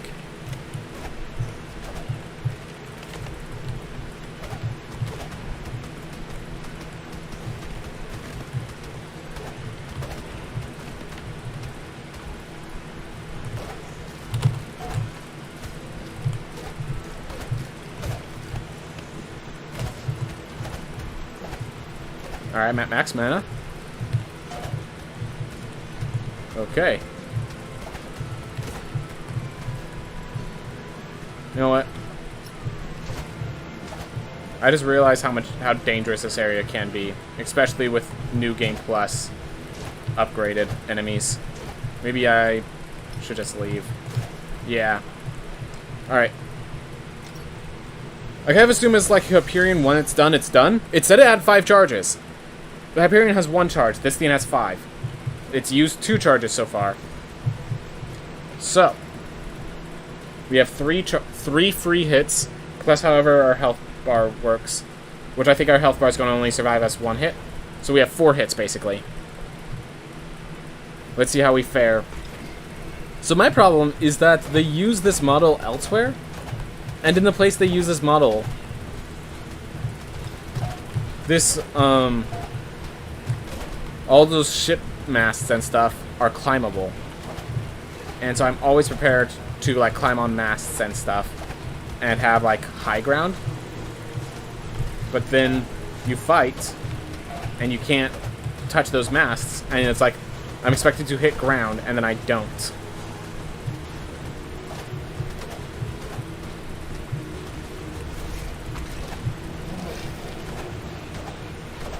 Ooh. Ooh. Well, there goes my Anna. Well, like I said, I survived 1 hit without the charges. I feel like you're asking a lot of questions, and I can't answer them while I'm doing this fight, but yeah, as for why the masts don't actually exist, don't ask me. I'm not the one who would know. Alright, well, I have another hit. I can survive.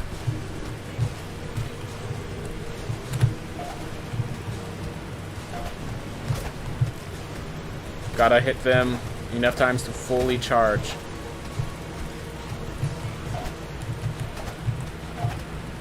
Alright. They both use cannons. That's good for me.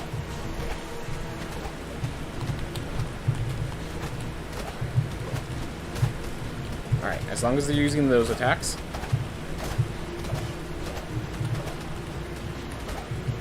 Yeah, the other one's just so far away I can't even see their attacks. Luckily, they haven't done anything bad for me, but not enjoyable. One of them could jump and ruin your day pretty badly.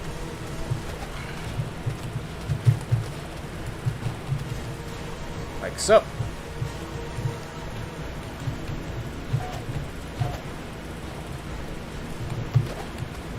Ooh. Almost done with the quartermaster.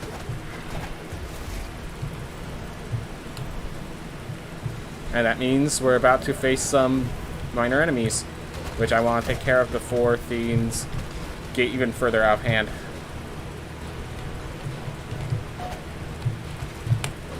Oh my gosh. Alright, we're out of charges, so now we just have to fight using my spell. So now we die if we get hit.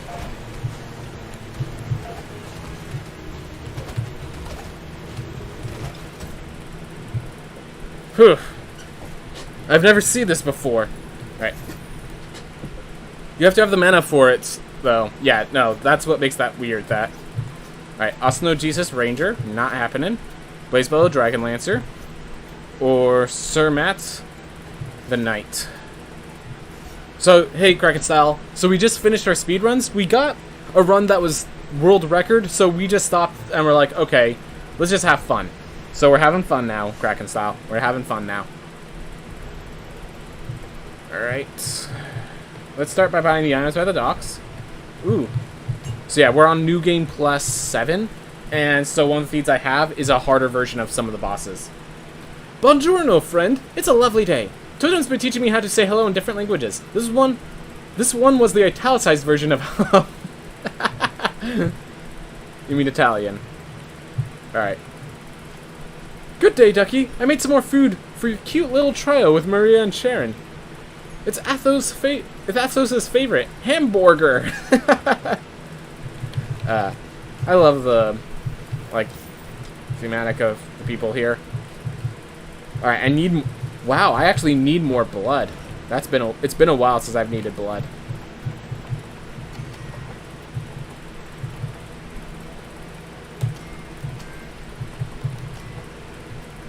Alright. So let's look at our resolve. So I want that soul... Oh, we have just enough. Perfect. And yeah, Knight is a favorite, followed by Barbarian, followed by Cook. Alright, good to know. Good to know where my preferences lie. Oof. Roll D20 for persuasion. I don't have dice on hand, unfortunately. I know where I can find them, though. Oof. I could also just pull up a... You know, that would actually be pretty cool to add to the bot, like... Oh, but I just remembered, to get, like, programmatic stuff to the bot, you actually have to add the Night bot as well.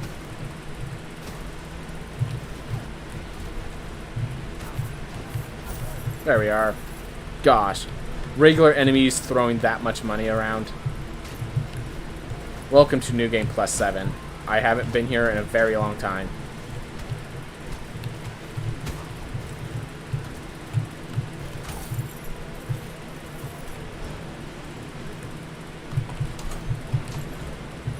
So at this point, if I find blood, I'm actually happy. So... Ooh. Congrats on the world record, yeah. I was just, like, messing around, and I decided to kill myself to just see if I got a good character on startup. And I got Cartographer with Flame Barrier. So, yes, I got a good character. And that said good character managed to live all the way to the end of the run.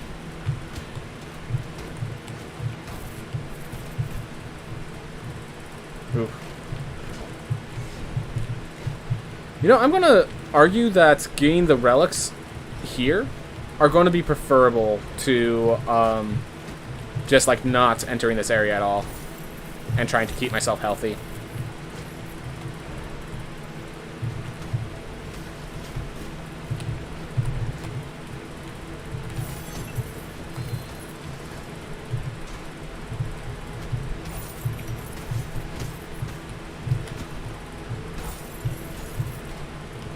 Whew.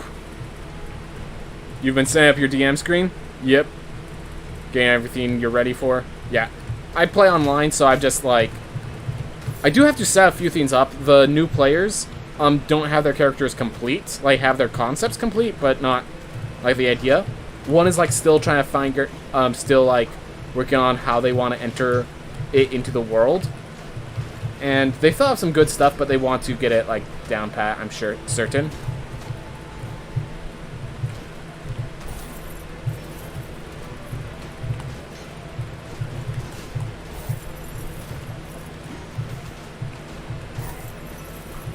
Ooh.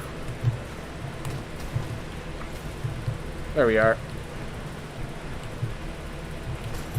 So in case you're wondering, because of a burden I have, I am dealing with whenever I hit people, or whenever people hit me, I lose armor. I lose 4 points of armor for every hit. So I'm trying to be pretty protective.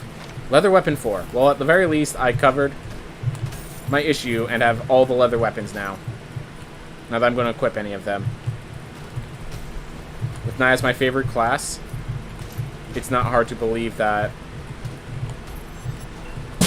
I have enough equip weight. Though I appreciate it.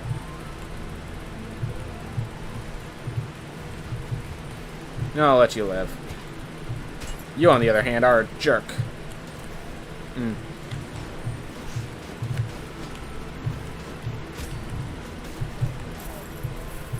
Oof.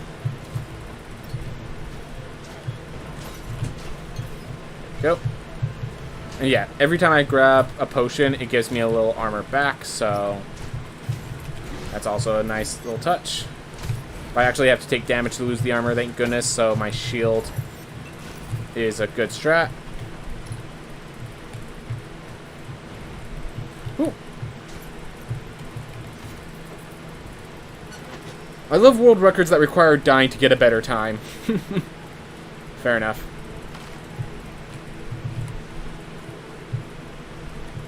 Because yeah, I think at this point, yeah, I got lucky with some of my world generations, and I got amazingly lucky with my character generation. So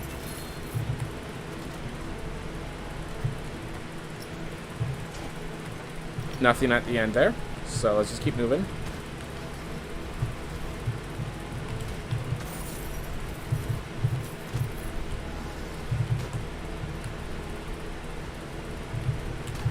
Oh, in case anyone's wondering about why I only have one jump, one dash, even though I obviously would have multiple runes to help increase that.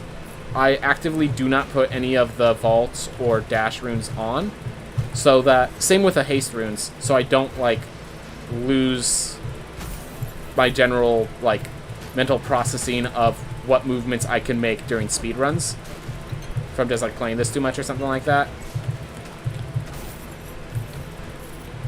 Oof. Flame barrier. You know, when I get to the boss fight, it's good to know that's there. But I think I'm gonna keep magma mass intel to help me get to said boss fight.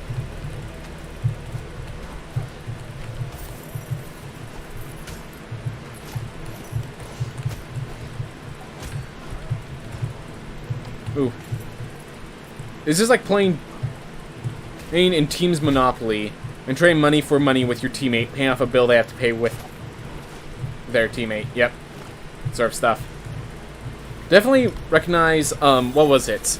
In Monaco, there's individual level speedruns, and one of the speedrun world records, they actively, like there's a locksmith that is very fast at like picking locks, but then there's a mole who can break through walls. And in one of the runs, you start as the mole, you break down a bunch of walls, and then you get yourself killed, so then the locksmith can go into the vaults you broke open and grab all the money super fast, basically. And I thought that was cool.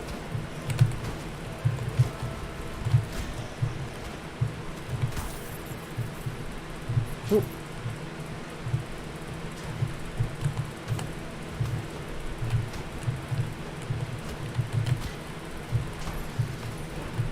Well, we're taking more damage than I want, but like, we are surviving more damage than I expected. Always forget that this isn't a speed run. Well, didn't see that guy in time. Oh well. It looks like we just hit the time frame. It reminds me I need to do more Hades. Alright. Do I want the pacifist? Yeah. Pacifists are fun. Ooh, you've not touched it in a while? Yep. I pulled it up recently for something. Can't remember what exactly.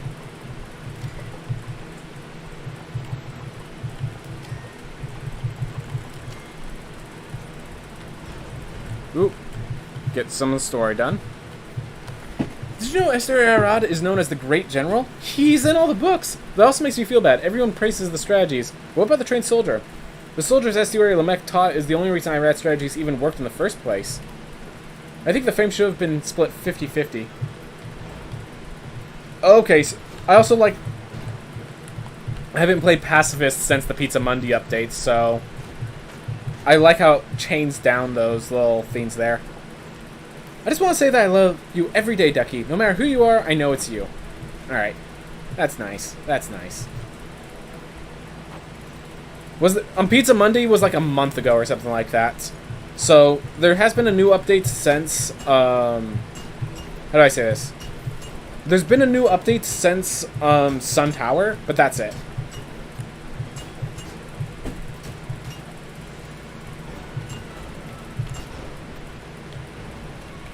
Alright, I'm going to return to main menu with this, so we'll have a pacifist for next run. Oh. Whoops. Accidentally entered, but I just realized there is something I need to go in there anyways, because I'm about to move over to the next game. But I just realized I need to go in here. I don't know if I want to buy something, but I want to shut off preferential treatment for a little bit. Don't really care about lowering burn requirements. So can no longer drop below a certain limit. Not interested. Sharon's gold increase. This is like... You know, limitless potential. Infinite knowledge is one that I definitely want to increase.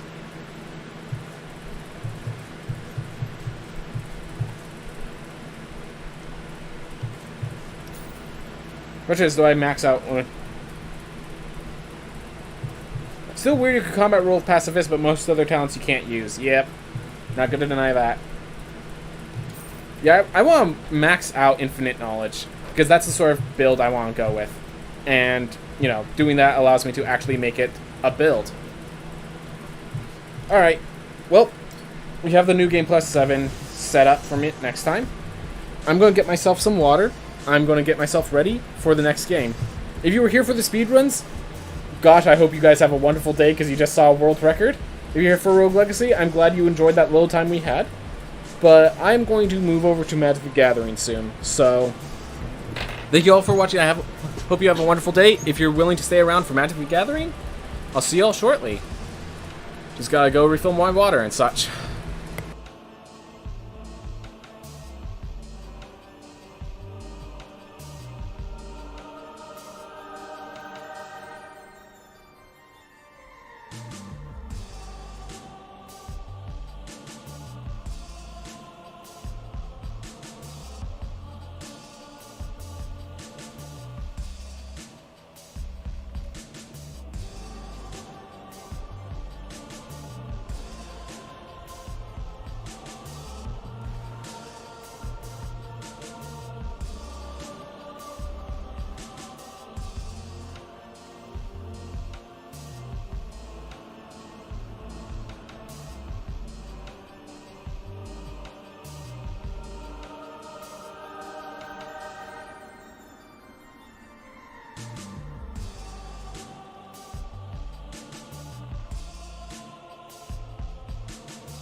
Alright, I am back. Let's close this up. Open up the next game.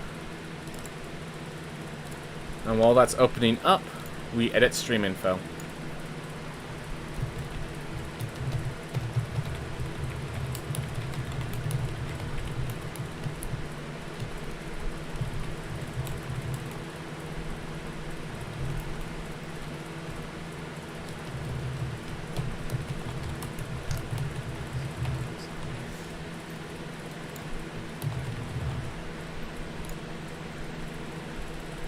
Alright.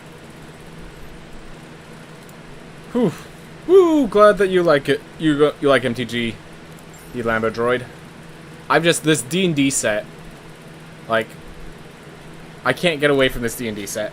So much so, actually, so much so, let's see if I can actually get it on camera. I don't usually buy the card products, but I recently bought one of the commander decks. In fact, I liked it so much, I bought another one of the commander decks. And even though I don't have a third player that usually enjoys Magic the Gathering, I bought a third commander deck. So yeah, in case you're wondering, I did buy all 4 commander decks in the hopes that maybe I could get, like, I know some people have said they'd be interested in playing since I'm providing the cards. So yeah, I just recently bought commander decks. I'm not even sure when I'm ever going to have a chance to play them, but it's going to be fun when that time comes. And it's D&D products. I love the D&D products. If I'm going to get into commander, that's how. My big problem with commander is that you have to basically borrow a deck from someone in the group, or you're going to get on the wrong power level. That's basically my issue. And then if the group happens to be okay with, like, degenerate combo finishers, like being the main win condition, like, I don't like combos can exist in commander, but I prefer synergy over combo, is the way I describe it. And yeah, there's just certain rules of commander that, like, if you have a pod that works together, just don't breach it and it'll be great. Oh my gosh. So I'm not sure what I would want to do, but I just realized Standard All Access is active. So, during this event, so this is actually the perfect time to get into Magic the Gathering, because you get basically, for this format, for Standard All Access, you get to play with whatever cards, even if you don't have them in your collection. So I need to use this and create some stupid decks. But I'm not ready to do that right today. Right now we're going to do some traditional draft. Oh, not traditional. Premier draft Forgotten Realms. Alright. Let me take a few breaths and then we'll get started.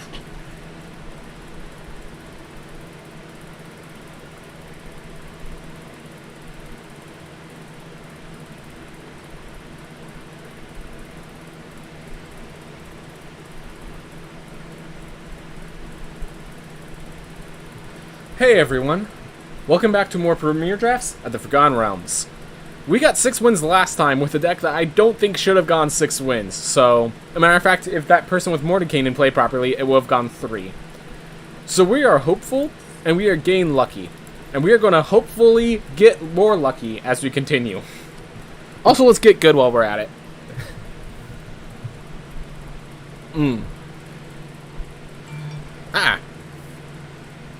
What?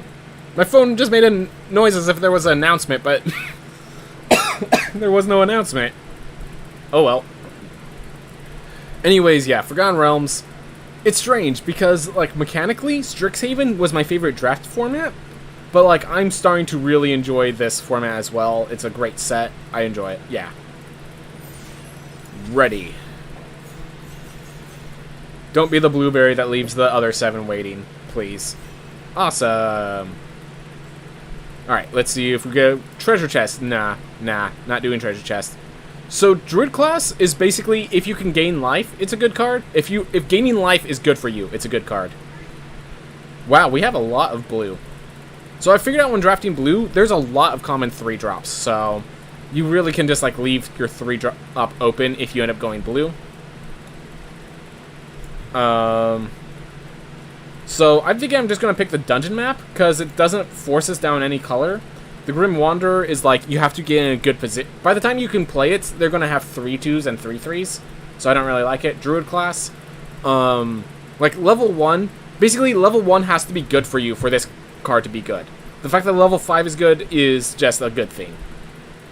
Level 2 means not much at all, basically. The ramp. This is not a format where you can draw enough lands for the ramp to matter. It's not a landfall format, you know? I predict 7-0 today. I'm optimistic. I hope that your optimism is correct. I think... How about 7-2? Can we go with 7-2? I can respect a 7-2 a bit more, believe it or not. Alright. Lair of the Hydra is a pretty great to leave our mana open. Again, a lot of blue is just being offered in common slot. So they took a uncommon. Shisra, Dragon's Disciple, or Lair of the Hydra. So, Shisra is very much me saying, if I take this card, is me saying, hey, I might not be green-black, but if I am, this is an awesome card advantage engine. And I think, yeah, if I'm black-red, I can splash green for this. If I'm green-blue, I can splash black for this. I think I can manage to put Shisra into my decks. Lair of the Hydra is also nice. Not gonna deny, I could just pick Lair of the Hydra, be safe. But yeah, that's the attitude we need. I agree with you, Target Face, I agree with you. So, it's Shisra, or Lair of the Hydra? That's the big question. Yeah, I think that it just requires too much mana for Lair of the Hydra to work. And I could splash in a color to get a card advantage engine like that. Alright. So they just picked a rare and an uncommon, so no telling about the colors. Faraday's Fireball might just be the pick because it's a 5 damage removal. Yeah, we're not saying we're black-green. We can splash one color and make that work. So, I'm thinking it's either Red Dragon, Faraday's Fireball, or Ray of Frost. And I'm gonna... So I found that Red Dragon really doesn't do what it needs to do. It's supposed to be the top end for a very aggressive red deck, which I'm not good at drafting, versus Faraday's Fireball, which is a removal and a card for aggressive decks. So I'm actually going to put Faraday's Fireball above Red Dragon. Do I put it above Ray of Frost? No. No, I don't think I put it above Ray of Frost because this is still 5 mana versus 2. Alright. Death Priest of Merkul is a card that can win you games. Dragon's Fire is also amazing. The fact that Dragon's Fire made this... But its uncommons are... Also, if these two are the cards that made it around, Dragon's Fire and Death Priest of Merkul, that tells you that those colors are pretty good darn open. So I'm going to go with the Death Priest for now. Just stick with the uncommons. But I got to keep in mind there's a Dragon's Fire. There's such good cards. Okay, Owlbear versus Green Dragon. Gosh, how do you... Are you guys letting me know green is open? Because I am more than happy to take green. I just need to figure out whether I want the dragon or the owlbear. I honestly think the owlbear is better. The green dragon is nice, but I want to get card advantage first and win conditions second. There are plenty big beaters in green. I want card advantage first. So I'm going to grab owlbear over the green dragon, but like, oh my gosh, green is open. Alright. So Raven Feeblement's a good card. It's a removal. So is Underdark Basilisk. But this is a 1-mana removal. This is a combat trick or a kill shot. So I think I'm going to go with the Ray. And it looks like black-green. The packs, they've just been passing them to me. I really appreciate it. Faraday's Fireball again. Sea Curse Idol.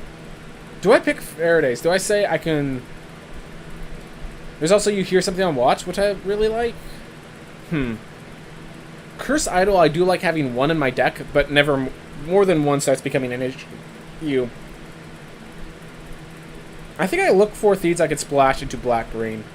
So like Faraday's Fireball is stronger than You Hear Something on Watch. But You Hear Something on Watch can be splashed more easily. So I'm going to go with the Watch. Alright. And suddenly all the black-green dries up. That's okay. That's okay. We'll grab a double blue in case blue is available, because none of these are really good, except for Tiger Tribe Hunter, and we just cannot... We passed up the Faraday's. If Faraday's comes back in one of the pick 9s and stuff, then we can support red, but I actually want to force someone to tell them, hey, red's open, take it. Get away from my colors. I have the Beholder. I'm just taking it. I think our black is strong. I don't think this is a deck that wants Soul Knife Spy. If it is, it wants Shocking Grasp as well. Does it want Direwolf Prowler? I think it wants removal first.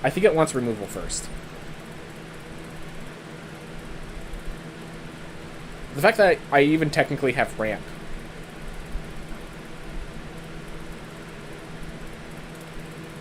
Oof. But yeah, this Shisra, the Owlbear, and the Death Priest all being passed to me feels like a pretty good signal that I can get that. I can actually get this color combination. All right. I don't want to run Plummet, so I think we actually take the You Find a Villain's Lair in case Splashing Blue is our path. All right. Spiked Pit Trap? Yeah, I think it's the Spiked Pit Trap. Like Faraday's Fireball, this just costs one more buzz of any color, and it could get me treasure tokens at times. But yeah, the fact that Faraday's Fireball rotated tells me that red might be open as well. Like, that was a pick 10 Faradays, okay? That was an insane pack if Faraday's made it all the way through. I think that tells me that I could splash red here and not actually get in trouble. Find the path. I mean, maybe the ramp is worthwhile. It's the same as Clever Conjurer, except it ventures instead of being a body. To find the paths might be a little ambitious. Forsworn Paladin. So this card did not perform as well as I hoped, and we are offered a purple worm. So I think we just take the purple worm. Forsworn Paladin's not bad, but it just isn't good, is how I would explain it. It's still just one attack each time, and just so much mana sink to activate all those abilities, and you just can't spend that mana so early on. And if you can't spend late game mana, just get a late game card, you know, like Purple Worm. Alright, we also got a Fameblade, a Windseeker. We got a lot of good things coming back around to us. Red with improvised weaponry and stuff. I am going to be ready. Let's see. Oh my god, Owlbear. Second Owlbear, guys. Second Owlbear. Yeah, greens, I think. Okay, to be fair, that was pick 2, but I think green's pretty open. We have Spoils of the Hunt. We need more removal. That sounds great. If we cut out a color, it's probably black. 1, 2, 3, 4. Yeah, we only have 4. Oh, but then we just got the best black card advantage card in this game. So, yeah, Skullport Merchant can win. I've had Skullport Merchant win games on its own. So, I guess we're taking Skullport Merchant. Either that or it's start going red, but I think we're going Skullport first. Hey, I got a green dragon anyways. I appreciate it. I like my green dragons. Alright. I don't know. Either way, we're not blue enough to want these cards right now. Underdark Basilisk I like because I have very little 2-drops. So it's a 2-drop that helps me get into my late game green dragon, purple worm, and all of that. Yep. I will need better 3-drops. Find a Path definitely is not a good 3-drop. So, question is, Horde Robber or Direwolf Prowler? I feel like Direwolf Prowler is better if we're an aggressive deck and we are pushing in pressure. Horde Robber is better if... Well, actually, they're both better for that serve deck. It's just a question of, do I want the 2-drop over the 3-drop that allows me to invest mana to become stronger? Or I could just Ray of Frost. Yeah. I think we're going to say that we could still splash blue and get some stuff there.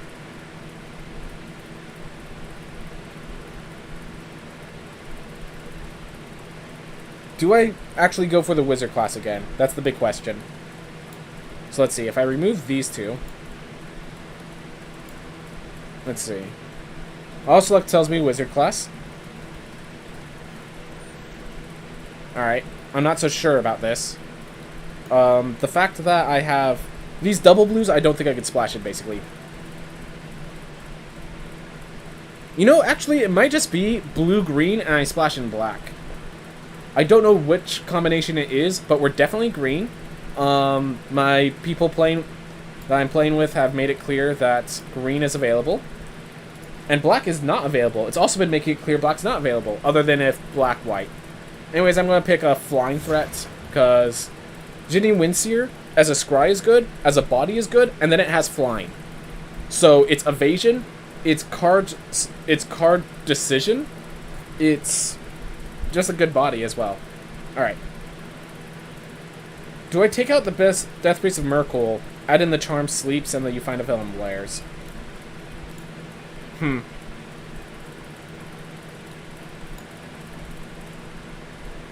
Alright, it auto-selects Charm Sleep. Let's go with that and say we're not splashing black. We're just splashing black instead of blue. Do I pick another Spike Pick Trap? Herald of Hadar I don't think is strong enough. No, not that one. So this is a question of Air Colt or Spike Pit, and I actually think the removal is a bit stronger. Even though it's bad removal technically. Manticore Counterspell. Yeah, I think we picked the 4-drop, actually. Actually, sure, we'll grab Air Colt Elemental. We'll try it out. I have never played that card. Clever Conjurer over you find a villain's lair. We do want a Hill Giant Herd Gorger or something of that nature, if we can. Loyal Warhound, but white's not open, so we don't get tempted by all of this. Whoever got red probably feels really happy. Man, I've been loving Usia Guard approach. I have a second Death Priest. We are at 23 cards, by the way.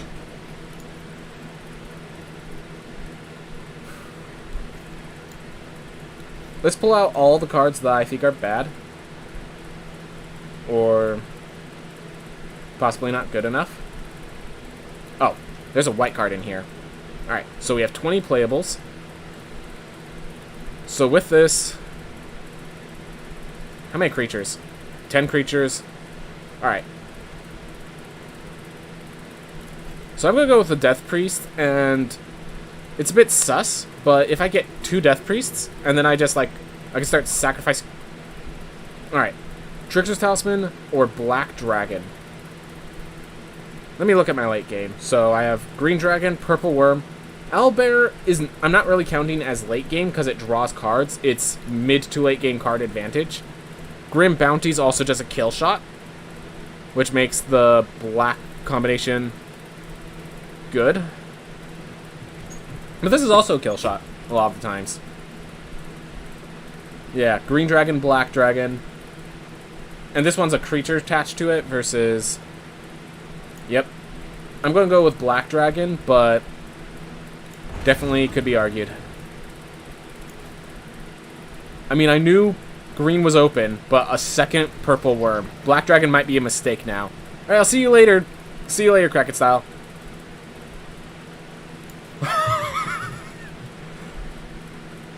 I'm just, like, a second Purple Worm, and while I'm still shocked about a second Purple Worm, my mouse just auto-hovers over Owlbear.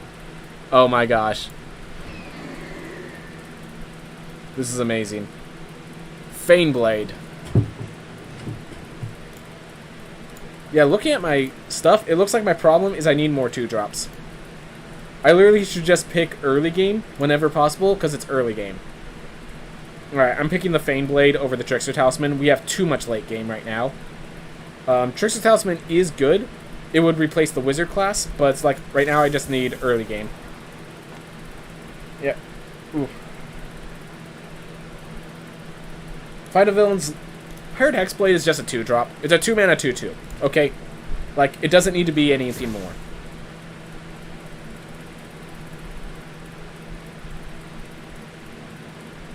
Gosh. Zombie... I might play Scaled Herbalist because it's a 2-mana 1/3. And nothing, no other reason. Yeah, we have more than enough late game. We have more than enough late game. We just need to make sure we don't die in the early game.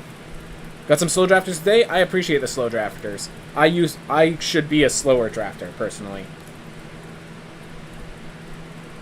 Let's see. I'm just going to see if I pull out blue entirely. Is it appreciative? We have no splashing combination stuff. 50 feet of rope is nice if I get a bunch of lands.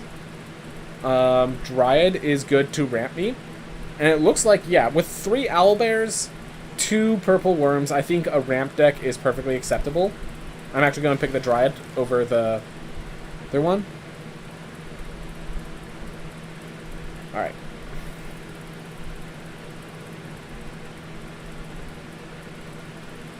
I think we don't splash and we just pick another pit trap. Because we're going to just basically get to late game and you win in the late game is my theme. You see a guard approach I definitely would want if I was blue, but I don't think we're blue. Alright, there we are. That's 23 cards. And I think because we have such heavy top end, I think we are,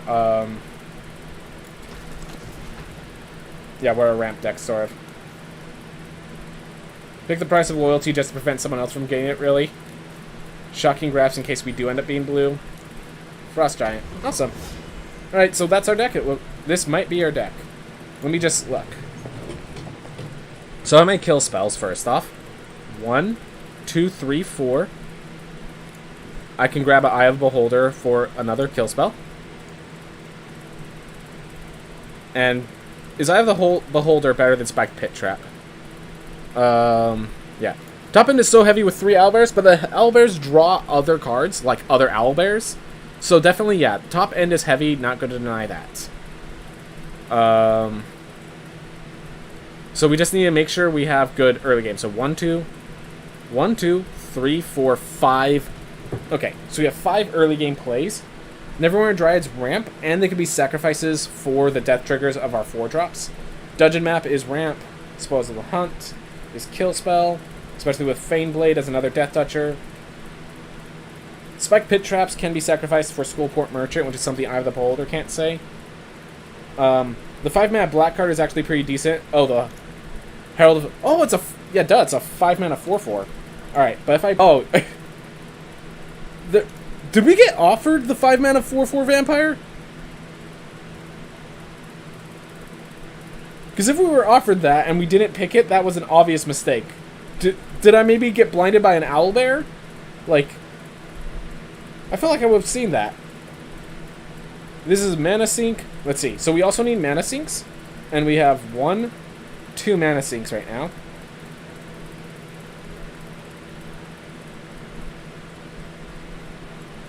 Alright. Yeah, we'll make out 1 Spike Pit Trap for the Herald of Hadar. We have 18 creatures, 5 non-creatures.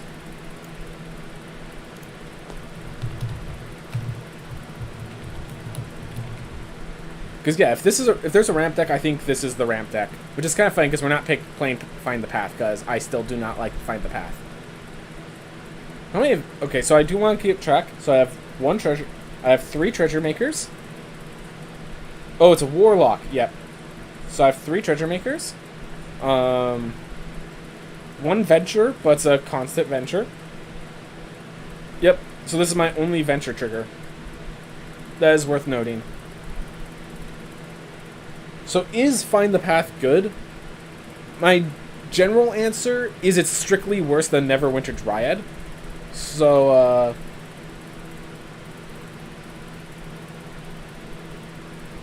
oh, is the latency super huge? Oof. Hopefully that's not an issue. Alright. Well, let's begin Golgari Ramp.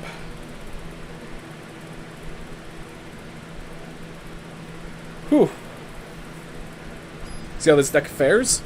We don't have many early game, but all of our early game like trails into late game.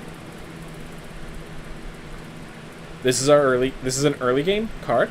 This is a Spike Pit Trap. Yeah. So I'm just going. I have a 1-drop, 2-drop with a swamp. This is going to be our 3-drop. Awesome.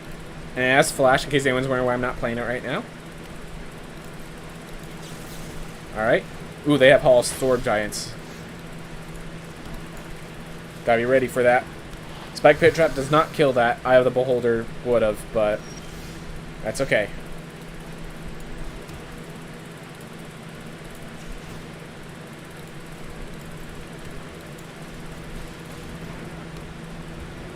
Alright, so even if one of their creatures dies, Death Priest actually triggers, which is awesome.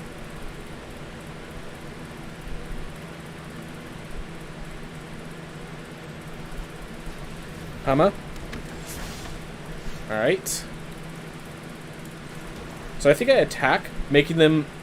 Yeah, I think as long as I keep my mana untapped, I have a free Raven Feeblement.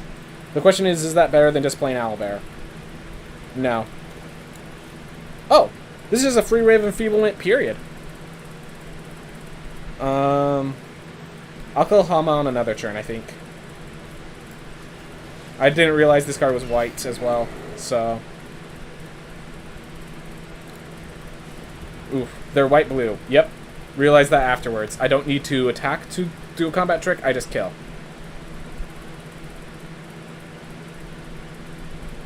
Which is awesome, because if I draw a land, I can Rave Enfeeblement, Purple Worm, and this game's basically over. Alright. Do you have a counter?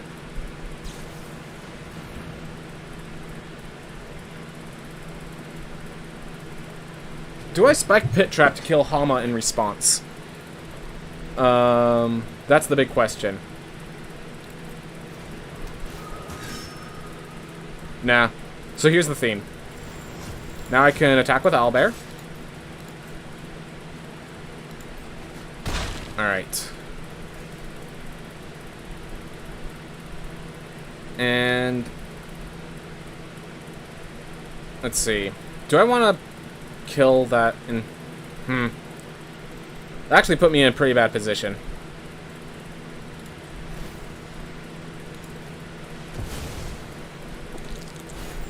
I actually really wanted that treasure so I can trigger Death Priest. That sucks in several ways. That was several problems. Yeah, they had a good combat trick there. Alright, they Charm Sleep my Owlbear. I'm okay with that. I have a sack outlet deeper in my deck.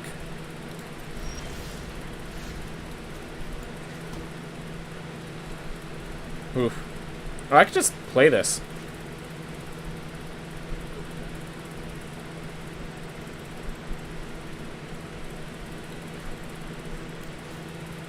I'm going to attack with a Scaled Herbalist. I'm going to say they think I have a combat trick, and they're going to let it through.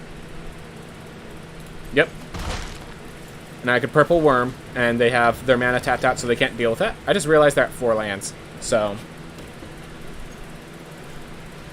Moonblessed Cleric. Or if there's any enchantment worth grabbing. Minimus Containment. I see. 1, 2, 3... Okay, 1, 2, 3, 4, 5, 6, 7. Alright. So I have enough to flash in a Spike Pit Trap, kill something, and trigger Death Priest of Merkle.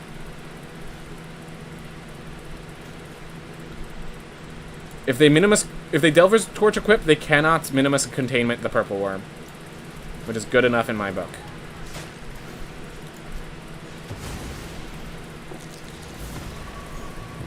Alright. They just gave up, decided I was too far in advantage. Yep, Death Priest has the ability to just trigger into great win conditions, so I do recognize why they left. Yeah, I'm pretty sure all my 4-drops are good. There's only 3 4-drops, and yeah, all of them are, if I have the board, I'm winning. Which is a little issue, because I only have so many creatures to give me the board, but then it's like, if I can play this, they just sit there, and then I play my actual beaters. But yeah, that is a little concerning that we have a big top end, but not a very good low end. Oof. Alright, so we have a Ray for the first turn. We then have a Yuan-Ti Faneblade, and with a single land, we can Shistra, turn the Faneblade into a kill shot. And they're white, so my Rays actually kills things. So if they play like Steadfast Paladin, I'm probably just going to kill it. Nope. Alright. So they're white-green, we're black-green. Been liking green. So yeah, if they play a creature here... Alright. Yeah, this right now is the only time when that's going to get triggers, I feel.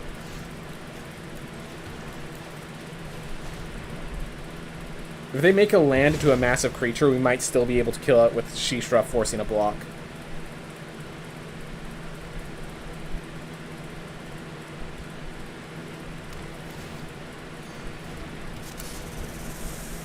So if they play 2 lands, I try to get a 6/6, I can force...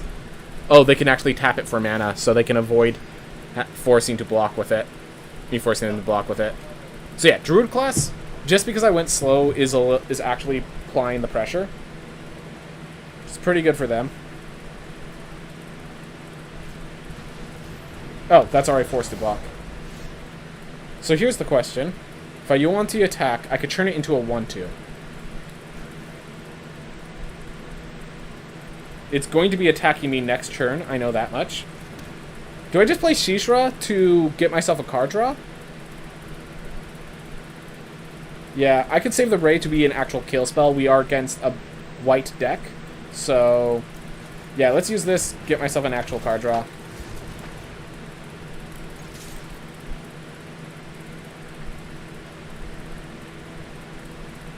That thing is double forced to block, so happy with that. And we get a card draw. I'm okay losing a little life for it. And yep, this is one of those things where the Neverwinter Dryad does sack itself to get that land, so it actually works still.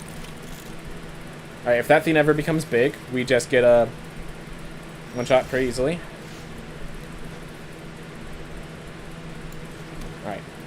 I'm actually going to attack first, see how they respond with the Ingenious Smith.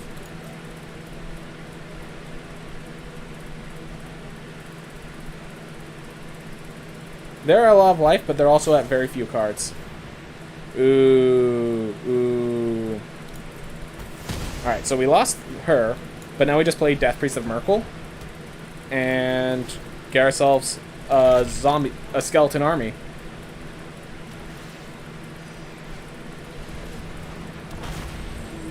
Alright. Well, Raven Feeblement kills a white dragon, which feels good. Feels good, man. Alright. So just kill that now. I don't want to play Herald because I need my mana open to actually use Death Priest's ability. Awesome, so I could play Spike Pit Trap, still block the Neverwinter Dryad, and sacrifice it to get myself an additional land for Black Dragon. Like, I think the Druid class is kind of threatening pulling out a 6/6 at will, but I think we're still in the driver's seat nonetheless.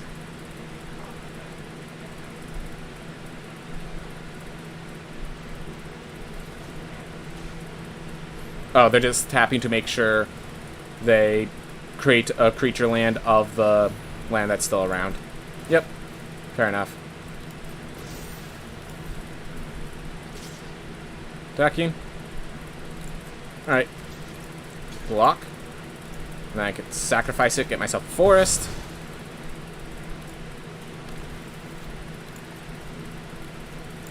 We'll play a Spike Pit Trap now. Alright. So I could play this, still create another skeleton. I like that.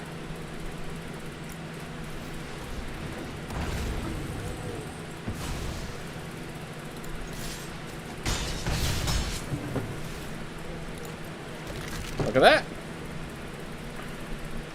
And even if they play a land, Spike Pit Trap plus skeleton is enough to kill. So I can actually attack in with all the skeletons plus Death Priest of Merkle. Or except all of the cards except for Death Priest of Merkle. 8 damage. Do I care about that?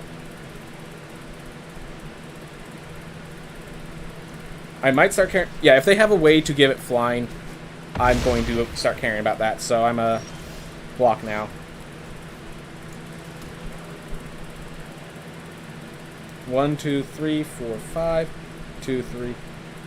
Alright, so we're 1 mana off playing Herald and having Spike Pit Trap active. But I think that's fine. I will keep 1 skeleton to block.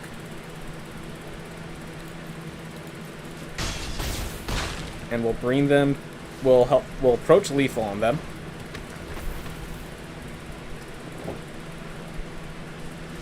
Yep. Green seems like they have the neat cards. Yeah, there's a lot of cards in this set that are neat that I haven't been playing because so many of my decks have been blue. So I've been watching someone else play, and apparently there's a theme that apparently blue has a lot of really good commons, but they force you to commit to blue And blue doesn't have as many good uncommons or rares as other colors. So blue is like a safe place to be, but not really a strong place to be. So all of the cool cards are in other cooler colors. Alright.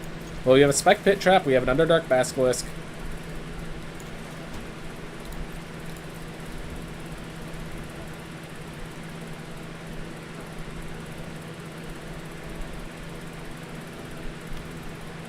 That's a good-looking Plains, by the way. M21? That's actually really surprising for me.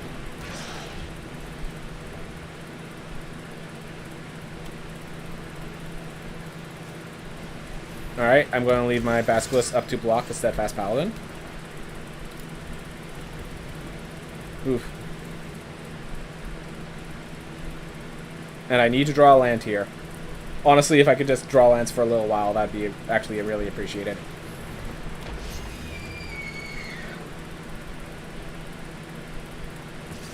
Alright. With the Celestial Unicorn now here, I think I leave my Underdark Basilisk. I'm going to be blocking the Unicorn, not the Paladin. Which is unfortunate that I'm in this position, but... Oh. Found a solution.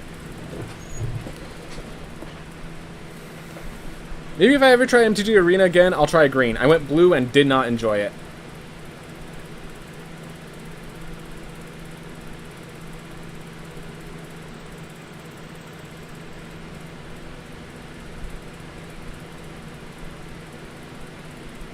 So hopefully I want them to commit one more card into Celestial Unicorn, which I think they'll do.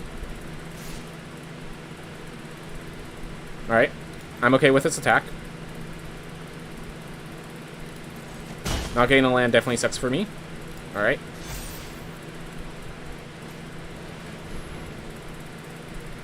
Alright, so they're going to venture. Let's let them scry first, thinking their Celestial Unicorn's their big bomb.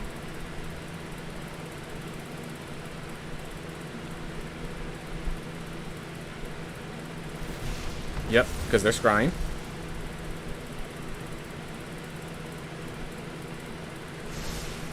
Alright, they put bottom. Creature you control, target creature and opponent controls. Alright.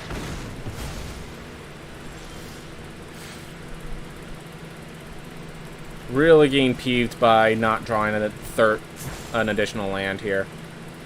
I'm gonna attack with Basilisk. I'm okay blocking with Paladin with the 2-2, and they might be foolish enough to block with Cloister Gargoyle. It's not doing much being left up. He's not playing a You Hear Something on Watch right now, so yeah. I'll see your combat trick. I'll raise you a combat trick. As far as I care, this is still a 1-for-1. Yep, You Hear Something on Watch was eaten up. I appreciate it. There we are.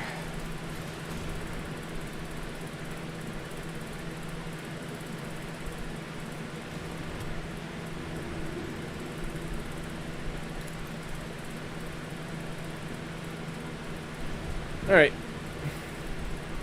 We're still at the beginning of the Lost Mines, so they're not going to be triggering that anytime soon. Basilisk should hold them off pretty well. Lair of the Hydra is pretty threatening, can't deny that. It's a 4-4 at will.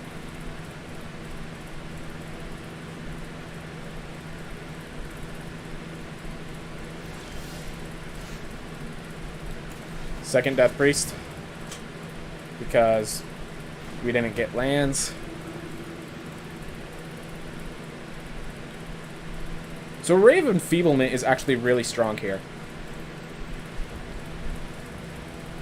Because I can Ray the Paladin, turn that 2-2 into, you know, basically if anything dies during my turn, I'm in a good spot. Alright, so they're going to level that up. Makes sense.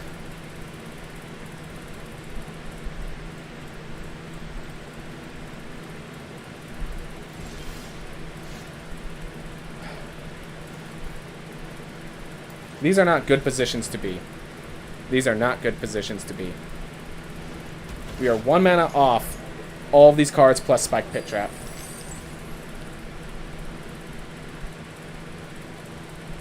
Plus they have Lair of the Hydra, which can become a 5-5. So they can attack, make a massive Lair of the Hydra. Yep. Paladin class is great in this late game scenario, especially when your opponent couldn't do anything.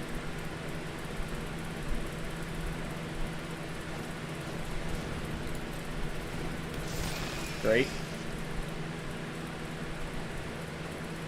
If they attack with a Steadfast Paladin, do I even have a way to kill it? Or do I just take 6 damage? I think I just take 6 damage if they attack with a Steadfast. But yeah, that's the sort of position I'm in right now, and I really don't like it.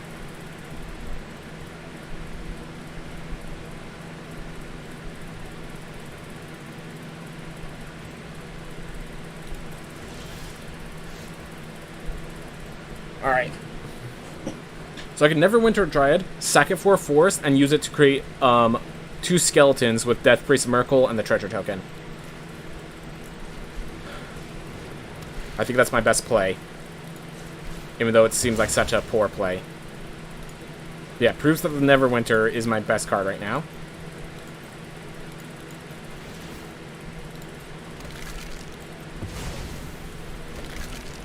Yep, make myself a bit more threatening.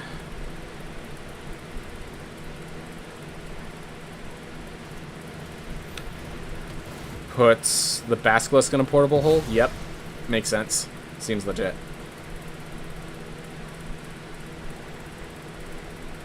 Fortunately, if they attack with a Steadfast Paladin, I could double block to kill, and if they attack... Yeah, if they attack with that and nothing else... Yeah, I have plays still. I have plays. Thank God I still have plays. If I get a land, I might just Pit Trap the Paladin, and then use the treasure token and the swamp to create 2 more skeletons. But that land wrecking was definitely an issue, and now if they multi-attack, we are an even more issue. And they have a +1/+1 to all creatures spell. Just flat out, you wouldn't make this move if you didn't have it. Yep, 6/6 double striker. Alright, so whatever I block is going to get +1/+1. I have to remember that. So, if I double block here, I can kill that and not lose anything additional. I can block this and kill it and lose nothing at all. I kill, block, I die, block, I die. So yeah, I think I block Lair of the Hydra. Skullport blocks here. And I have to block the Lurking Roper like this. Unfortunate.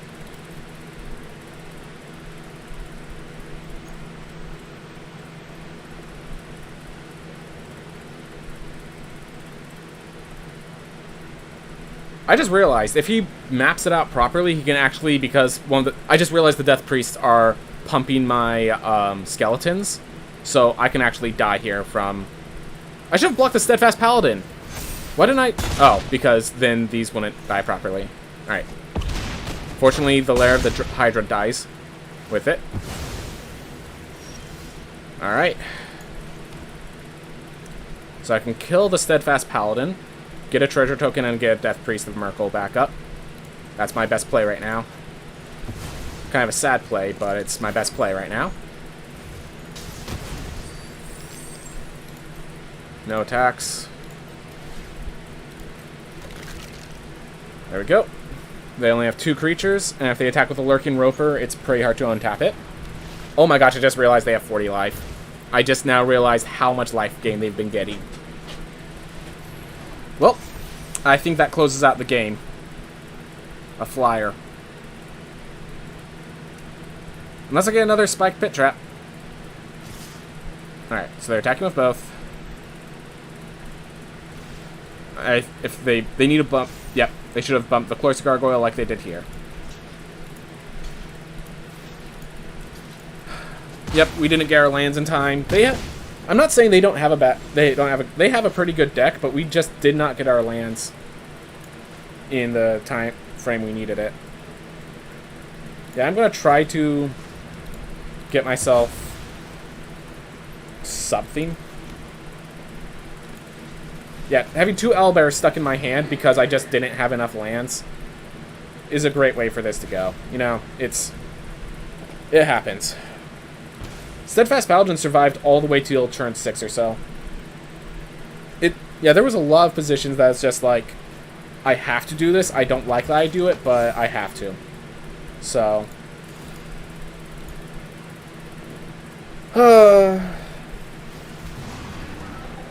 Not really complaining, just annoyed.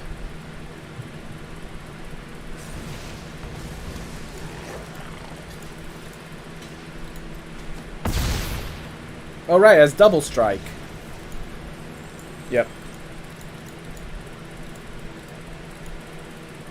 Well. Oh well. Yeah, 1 HP in a dream doesn't really work when you don't have enough creatures to stop their board. When you're dead on board, there's not really much of a dream. Just a hope that they make a mistake. That's all.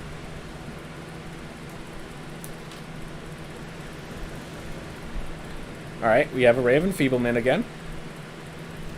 I think this is... We've proven that this is bad. Because my first play is on turn 4 otherwise. Alright, Neverwinter Dryad, that's ramp. Do I throw away the land because my Neverwinter Dryad acts as one of them? No, I still get rid of the trap.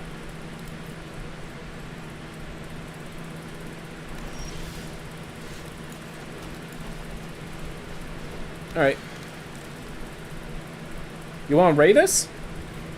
Because, yeah, that's what you're holding up. Ray, if you're holding like that, you're Ray of Enfeeblement.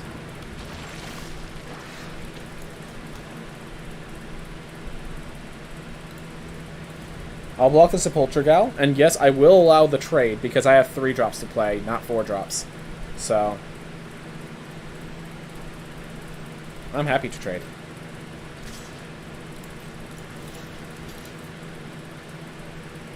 If you combat trick, yeah, you can't combat trick that, because then I just sacrifice, and I win that way. So, there was no negative repercussions to my actions. Alright, next turn I get an attack, and I get Ray whatever they attack to 1-for-1 trade, and I can still play Skullport Merchant. Alright, go right ahead. 3 damage. I get a Venture now.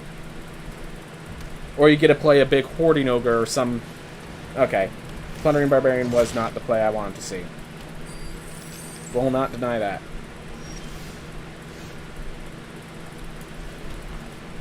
Good. Alright, so Plundering Barbarian was the one case where I couldn't block properly. Oh well.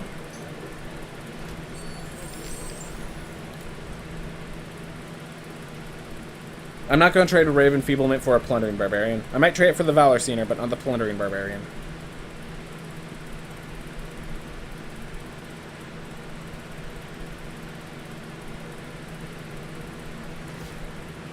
Yeah, they... Oh.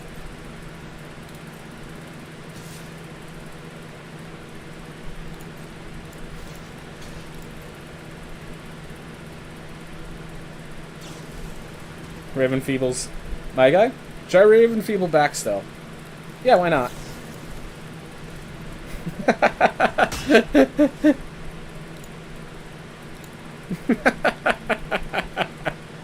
don't know, I just find that really funny. You know, I really don't like having only lands in my deck.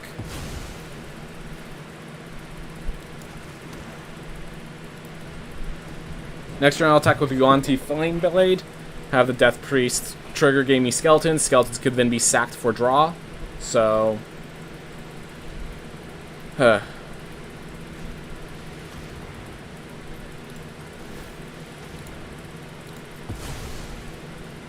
they don't even get a treasure token.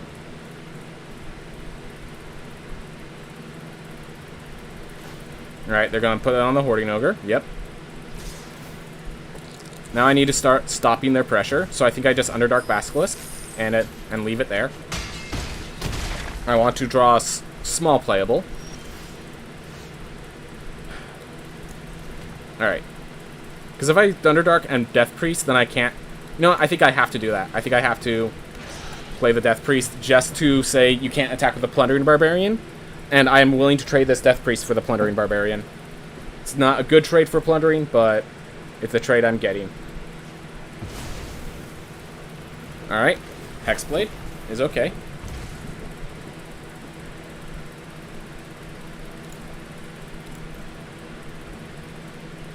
Oof.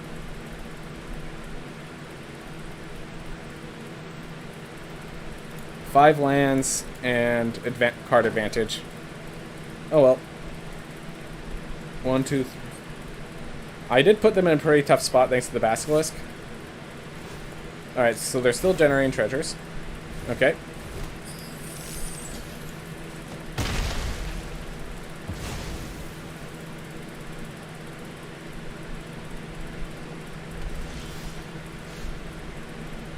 Alright. Do I want Green Dragon? So if I Green Dragon, I could attack? No, I can't. So I can Death Priest, and then I just kind of end my turn, and that's kind of lame. So I think I'm going to Green Dragon just to create a big, scary threat.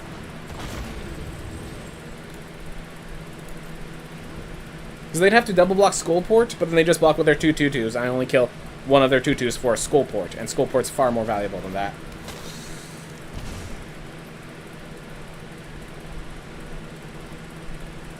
Alright, this is a kind of board state where if I draw a land, I actually want to kill the Green Dragon to get myself more skeletons.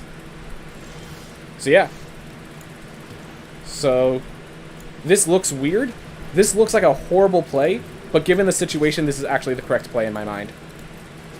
So now, and this looks absolutely absurd, I know.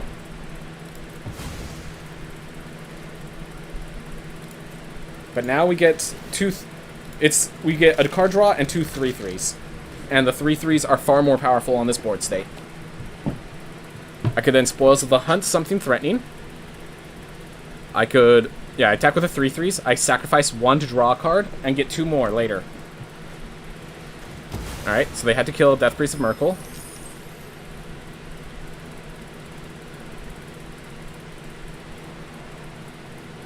They have a lot of treasure, but not much to do with it. I am happy using the skeletons to double block a 2/3. Or I could just use a 2/2 and a 1/4. If they have a, yeah, if they have a kill for the 1/4, I feel like they'd use it by now. Alright.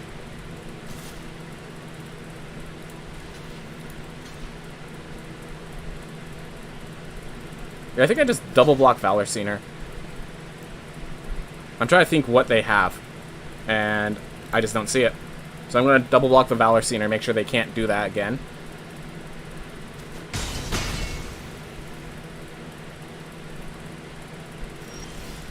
Alright. Herald of Hadar. Sounds great. So I could draw a card and get my skeleton back immediately. Or I can leave up Spoils of the Hunt. I think Spoils of the Hunt I could play another turn. So I'm gonna do this. If I take out one of their 2/2s, that's great. If I don't, I'll just sacrifice it and create another skeleton in its place. They have enough mana for anything, so I have a feeling they just have a land there. If it's not a land, it is Price of Loyalty, which I'm not sure how I beat that, honestly. Alright, so now I have a block for Vampire Spawn. I have a block for... Alright, Valor Scener.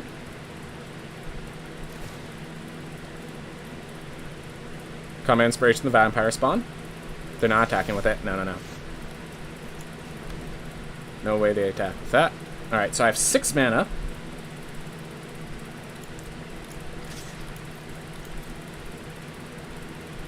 See if they're scared. They're not scared. That's okay. That's perfectly fine by me.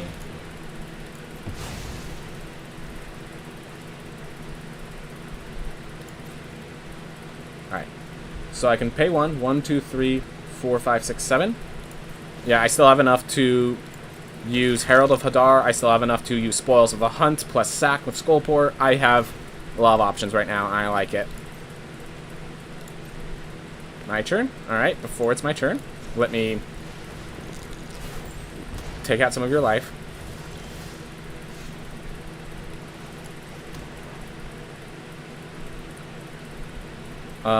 Do I attack with Herald? I could Spoils as a combat trick, so yeah. I'm okay with this. I actually probably shouldn't have attacked the skeleton.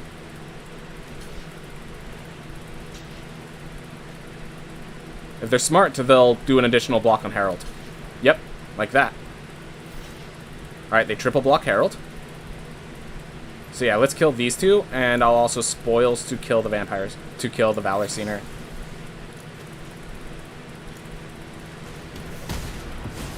Alright, then I have 4, 5, 6, 7, 8 mana left open. So I can still use this to make them lose 2 life. Or I could just play and Scaled Herbalist and still Death Priest of Merkle.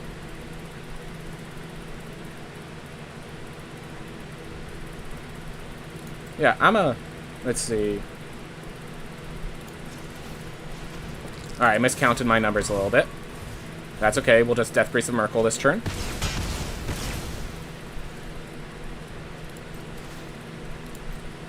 Create 2/2. Took out 2 of theirs.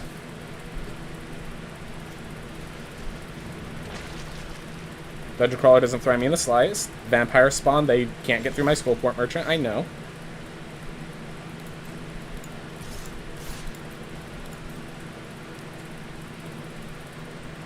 Yeah, whichever one you block, I sacrifice for a card draw. Which, yeah, that's the Skullport Merchant is winning me this game.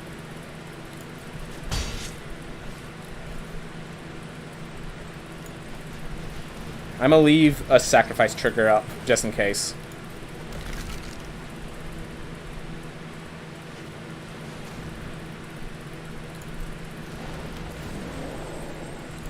I'm gonna just sacrifice a swamp.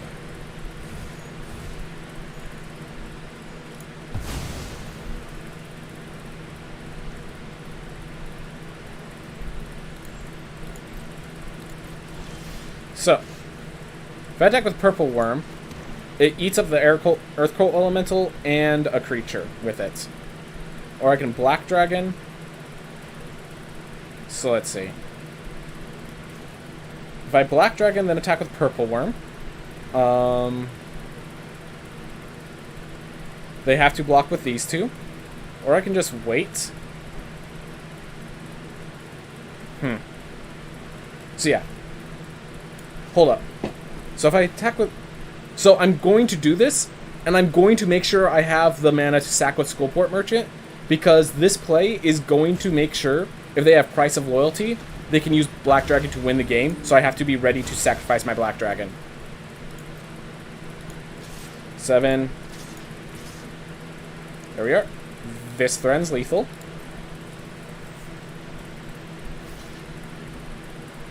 Yep, they have to double block it. I could have attacked with all. I just, I didn't want to die to a burn spell. Actually, I don't die to a burn spell. I should have attacked with all, prevent them from even having a churn. Oh well. If they have Price of Loyalty here, I get to sack my Black Dragon as a victory. Yep. Skullport Merchant, guys. Skullport Merchant is an insane card. You have so much land out. Yep. Sometimes you get a lot of lands. That was easily more than half the lands in my deck. Easily. And keep in mind, I sacrificed the land too, so, yeah. Definitely. As for white-blue seeming like a weird combo Lamberdroid, I'm not sure if you noticed, my last few drafts have been white-blue. Alright. So, if I get a green, this is all the mana I'll need. And if I don't get a green, my first play is Skullport Merchant. But Skullport Merchant draws me cards, and could, worst case scenario, be a Spoils of the Hunt trigger. So I'm gonna keep it. This is not a good keep. This is a, I don't want to go down to 6 cards keep. If I mulligan, I might just have 9 4/4 instead. You might have missed those streams, yep. Yeah. Blue-white has actually been a very strong combo for me. It's just, it fits into my ideas of how I play. It's a very, like, you kind of get the board into a in a just kind of stall state, and then you just have a bunch of flyers to get over the opponent. Alright. Thank goodness we got a forest. Alright. I have so many options. And because they're white, I will not be attacking into a possible you raise an alarm.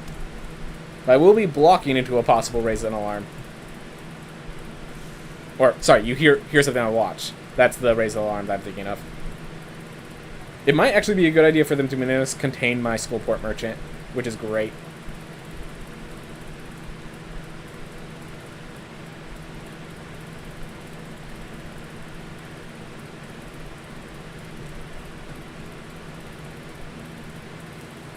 So I can sacrifice my creatures for either lands or card advantage if they don't kill the Skullport. And they don't know what to do. Which is good, because I didn't give them any options. Alright. 2/3 flyer. I don't think I worry about this right now.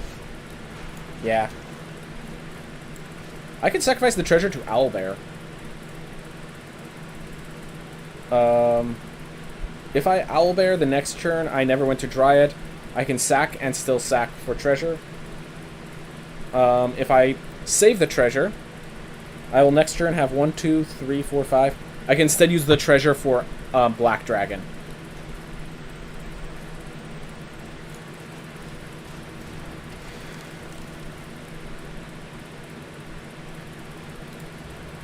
I like this. It's a very slow play, but it gets me to my Black Dragon next turn, or it gets me to an Owlbear, and, like, in a more consistent, secure fashion. I don't really need to put pressure on them. I have a Skullport Merchant. I'm putting pressure on them like that. They need to get more aggressive cards, and they don't have it right now. Alright, if they just attack with the Pegasus, I'm okay with that. Alright, is that their turn? Loathsome Troll. Alright, and we're about to see why Loathsome Troll is a bad card, in my mind.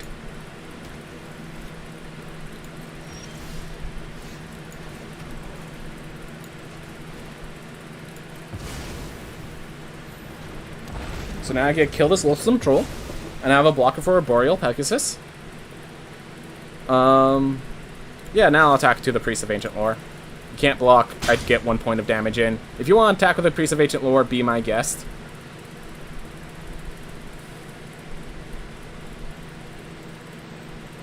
Yep, if you want to spend your mana ambush playing Loathsome Troll, I am more than happy to respond in favors. Alright. So I can Owlbear. I don't want this drawing cards. I'm just wondering if I want to Spoils of the Hunt it, or just... Let's see, 1, 2, 3, 4, 5. I can Underdark Basilisk and use Spike Pit Trap. I like that.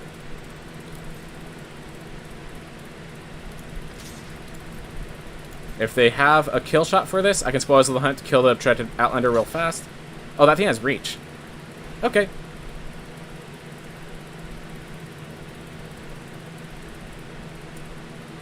Yep.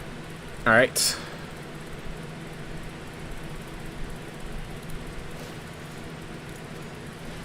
I mean, they had to know this was here. So they have a card to try to counter this, but if I get my treasure token, I also get Spoils of the Hunt, and I will kill it anyways. They have, you see some, whatever it's called. You hear someone approaching or whatever, yeah. 7 Winds or Riot, I'm going for it. I'm going for it, vibes. Thank you for coming by the way. Alright. So they're bouncing back both of their creatures. Just smart on their part. Oh, and their priest. Okay. Well, I'll play Basilisk. And have fun attacking with the Intrepid Outlander.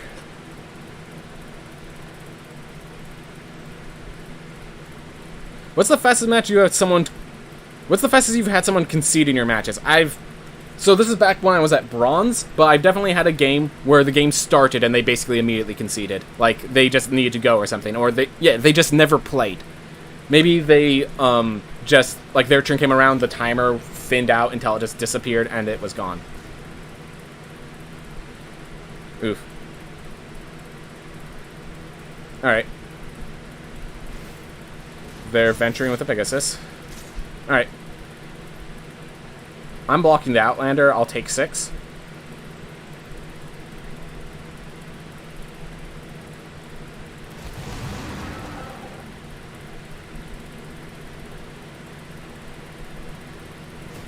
Yep. So they gain Scry 1, and then they gain a Goblin. Alright. So they have a pretty good deck here. Oh, they have all their mana tapped. I'm okay blocking here.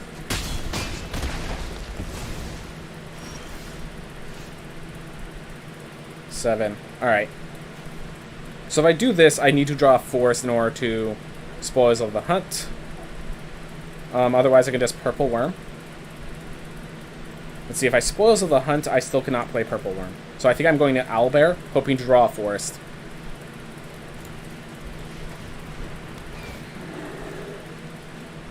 Alright. I'm a hold here. They can, Delver's Torch, equip it to Guardian of Faith, and I have to block with my Owlbear. But then that kind of stops that trade there. Target creature gets -4, -0. So I can... Ooh, that's smart. That's where the smarts come in. Alright. Because they made a treasure token, they can now go to -4, -0. Make their attacks net positive. They have a trick. They have to have a trick to do this play. Alright. So, giving the creatures +1/+1. Yeah, I'll block with both, and then if they have a combat trick, that I'm thinking of, I'll just buff the... I'll just sacrifice the Black Dragon for card draw. And I still have a Purple Worm coming up with the Spoils of the Hunt ready. Yep. Alright.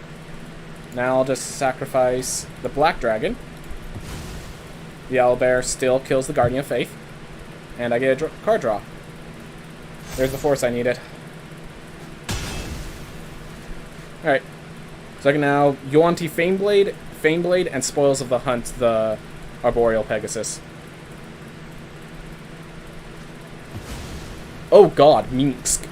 Alright, so this is sorcery speed upgrading. So we're going to wait for him to super upgrade something, and then we're going to Faneblade to kill.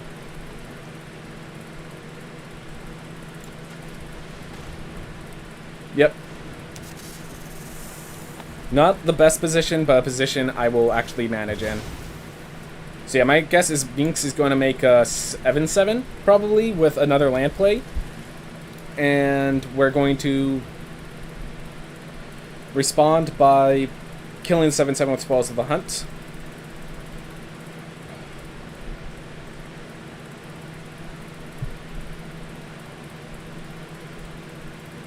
Probably the Arboreal Pegasus if I'm lucky. Alright. 6/6 Minsk. Or 6/6 Boo. Alright. Well, they tapped out all their mana. I'm taking 3 here, 4 here. But then I get to, oh, they attacked with Minks. Perfect. Because I need to kill Minks. I need to kill Minks.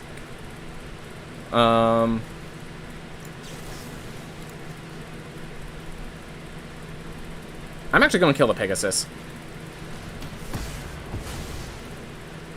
And then I'm going to kill the Beloved Ranger. And now they have a 2/1 and a 1/1.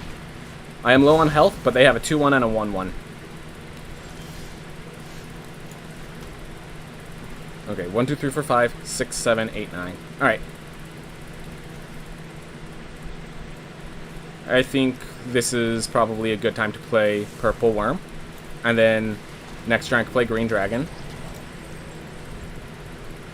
But yeah, Purple Worm's a lot harder to use combat tricks on than Green Dragon, because if they have like a +2/+2 or something like that, then they can trade with Green Dragon, a way they just cannot with Purple Worm. Ooh. Not the answer I expected, but yeah. If they somehow have a way to, like, Minimus Containment my Purple Worm, I can respond by sacrificing it. Alright. Force to block.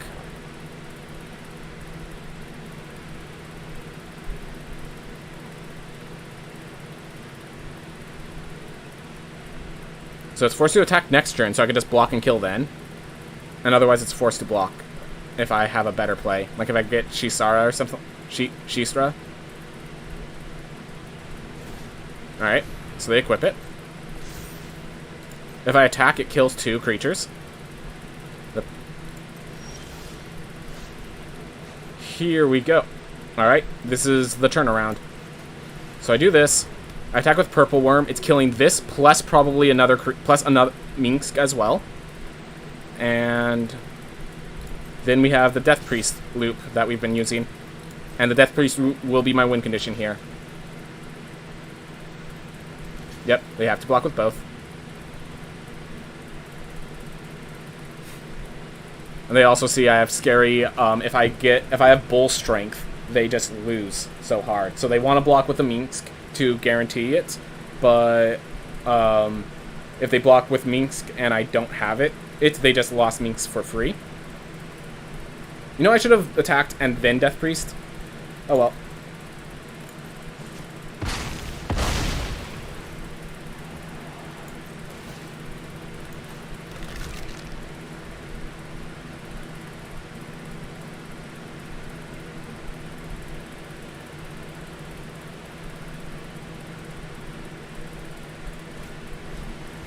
Ingenious Smith. Alright.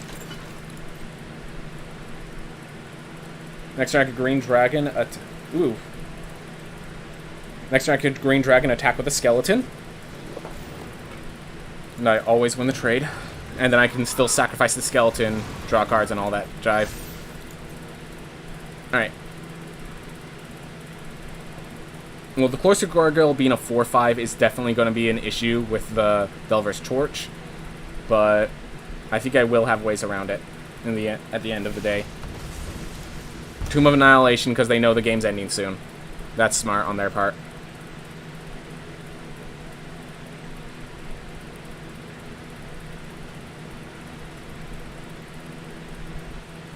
If they equip it to Minx, I'm blocking with a 2/2 and just killing the Minx.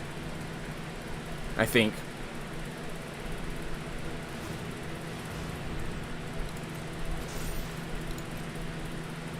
Yeah, I'm not discarding Green Dragon.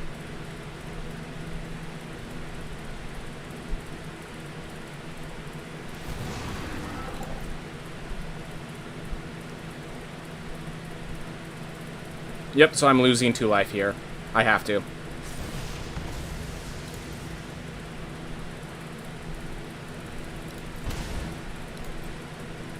Do I even bother killing Minx with the skeleton? No.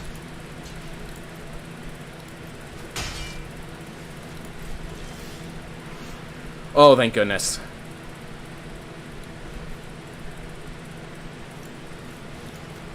Thank goodness.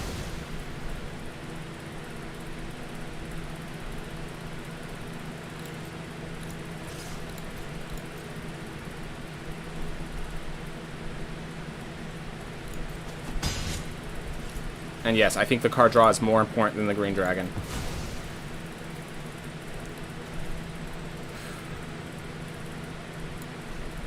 So if they equip that, then we get a 3/3 that we have to deal with.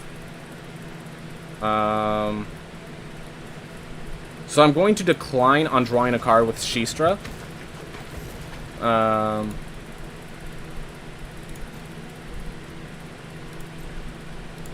So with this one, I will pay 1. This one I will decline. Alright, there we are. They turn this to a 3/3, I block with Shistra and the skeleton. They only get to kill 1. Loathsome Troll actually is not even that good for them because the 2/2 skeletons get to kill it, so they have to keep investing mana into it, and if they roll poorly, they roll poorly. Oh god. So that thing's a 4/2 Trampler.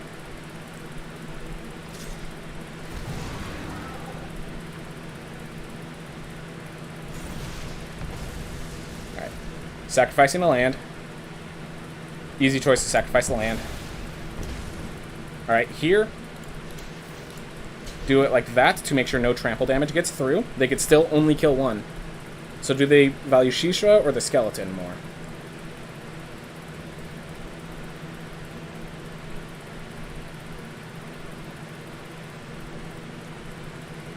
Oof. Next turn I could Green Dragon, make sure that it kills the Bruenor. But yeah, this Delver's Torch is actually helping them win the game really well.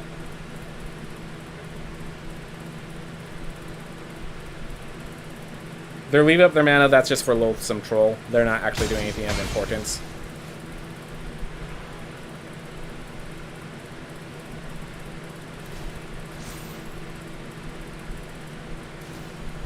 Yep. Awesome, they rolled low. I can deal with a recurring Loathsome Troll.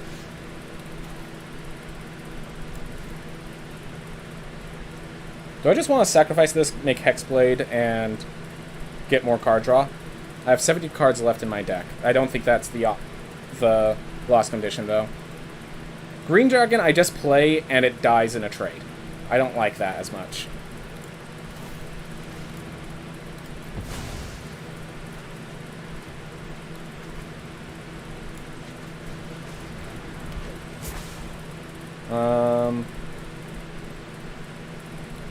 Yeah, I think I still play Scaled Herbalist here. And we now have the necessary to block Ingenious Smith or Bruenor. So yeah, I think I double block the Bruenor and just lose the 1-3 for 5-3. Deck of Many Fiends. They have to roll a nat 20 for that to be real. Okay, so Deck of Many Fiends is a good win condition. I definitely need more Artifact Destruction against a deck like this. The card advantage is very powerful, but they can't get a creature from my deck to win the game with. Fortunately. Yep, okay, so they attack with Genius Smith. We know their hand is just Loathsome Troll. So I double block to kill.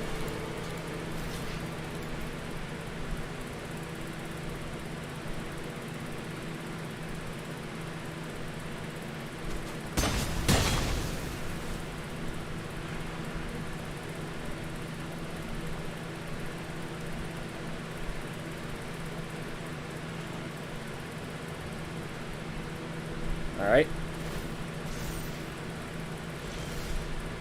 Was worried about that. But we technically have an out here. So I don't like it.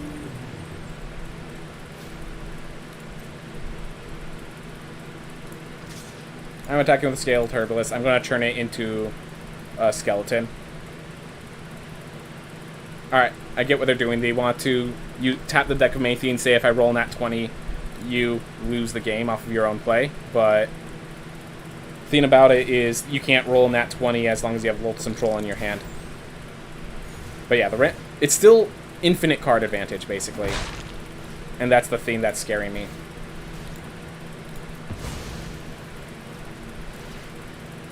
Let's see, we've drawn 10 lands. Okay, there's not many cards left in the deck. So, but yeah, we are falling out of strength. And they got, yeah. I mean, we're facing a Mythic Legendary. We're facing a deck that has some late game potential in a way others haven't. Okay. Okay.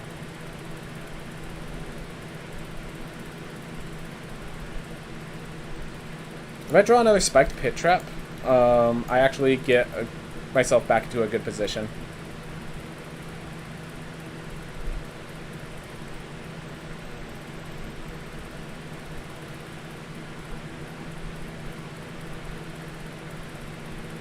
At least in an okay position.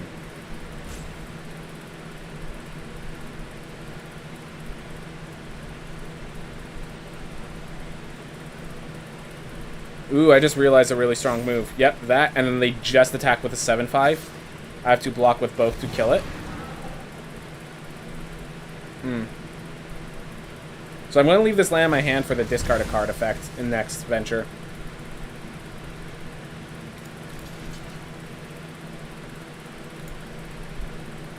Yeah, I think I still need to do this. I don't like it, but I think I still need to do this. We've drawn 11 lands, so there's only 6 left in the deck. So, gosh, I now realize just how many lands 17 lands is. Yeah.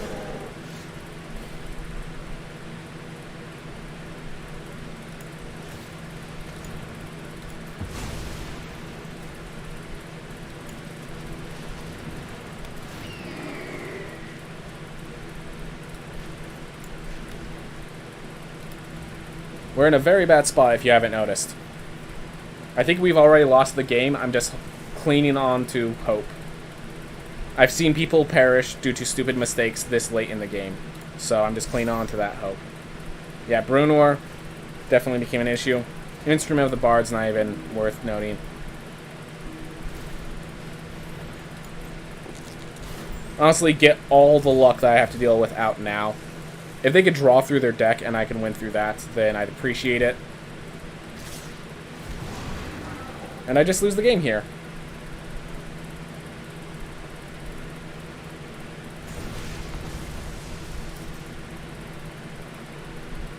Alright. Discard a card.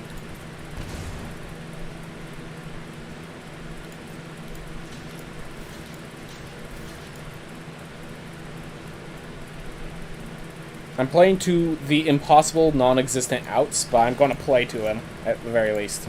See if there's something I don't understand that I could actually do. And it's not. Nope. Alright. Yeah. Bruenor plus that Delver's Torch was actually extremely strong, and I was not prepared for that. Yep. I don't think I stumbled. I think they just did really well.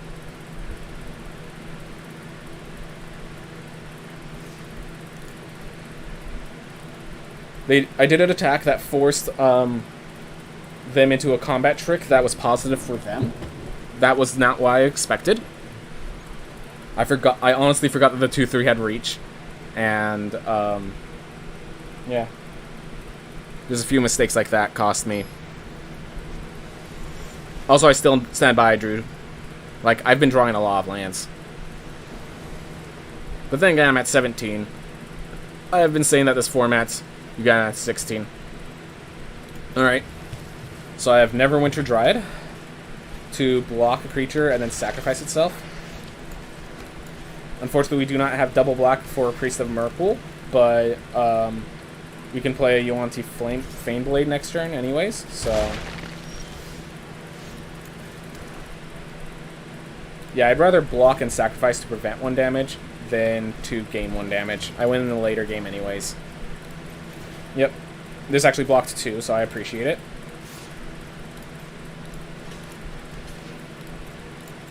Alright, at this point, Skullport Merchant is just a better blocker as a 3-mana 1/4.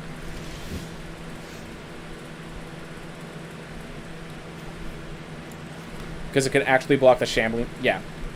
3-mana 1/4 is better because they could just attack with a 2/1 and the Death Toucher can't block.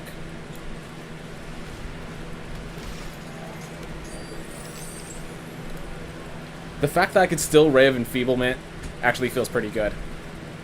Alright, buff itself. Let's see the combat trick, and then I can Ray. I'm not afraid. Alright, there's the combat trick. Okay. Fair enough. Manticore. Oh, Owlbear. There's my swamp. And if they do something strong with that Manticore, I can still Ray of Enfeeblement it, which feels good. Otherwise, I could Death Priest of Merkle and deal with that later. Actually, I like that. I can Death Priest of Merkle, then Ray. Am I scared of the 3 damage?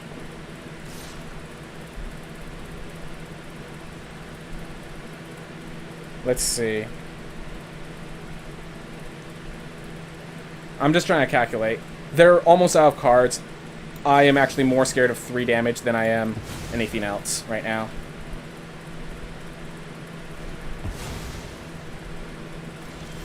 Alright. I think I'm going to attack with Owlbear. They have to basically double block with a Shambling Guest or with a to stop it, and then I get my Death Priest trigger. I am perfectly happy with those trades. And if they don't take those trades, I can Yuan-Ti Faneblade.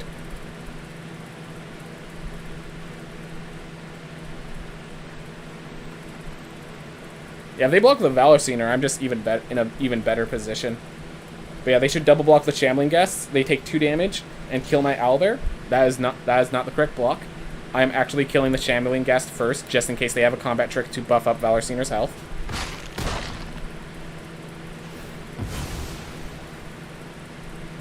That is very good for me now.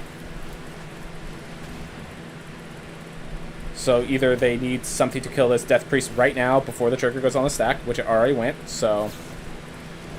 Alright. I'm fine with a pair of goblins.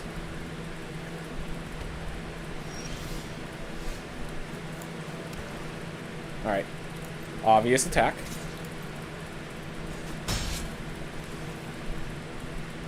Yeah, I like owlbear.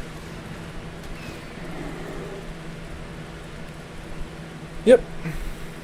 They just were very aggressive. Ooh, that's why they were so aggressive. I was wondering.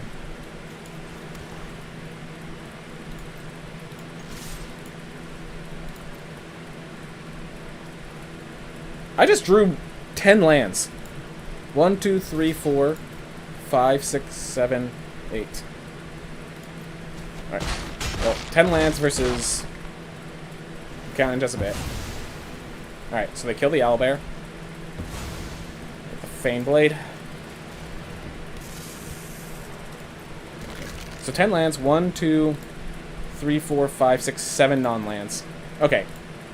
Fine, 9 lands, 7 non-lands. Still, these are not... They leave it to block. I'm not sure you recognize how amazingly good it is that they left their Westgate region to block for me.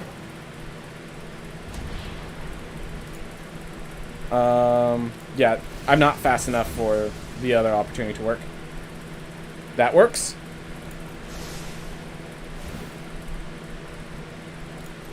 For now. It doesn't work next turn. So if they keep leaving it untapped like they are now... Alright, I say we go for it.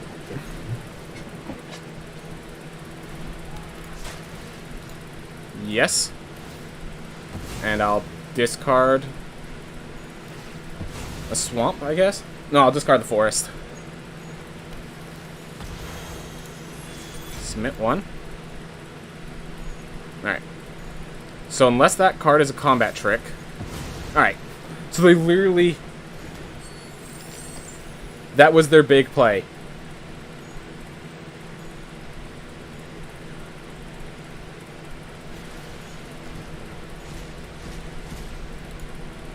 Alright, they get a Basilisk.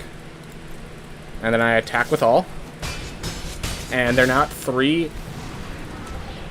And I create a Goblin.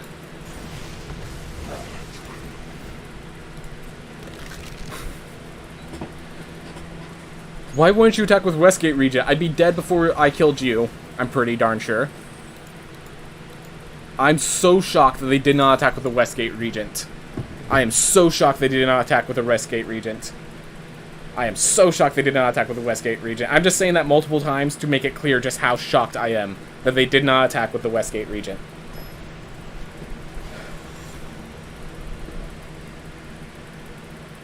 I guess there are still mistakes this late in the games. I guess. Alright, Neverwinter Dryad. I can either Scaled Herbalist or Hired Hexblade. Or I could just sack for mana.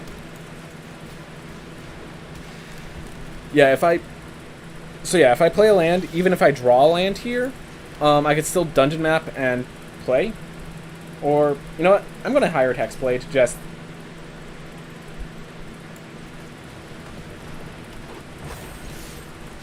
Yeah. Because they have no creatures in play. Let's get a little damage in. Why not?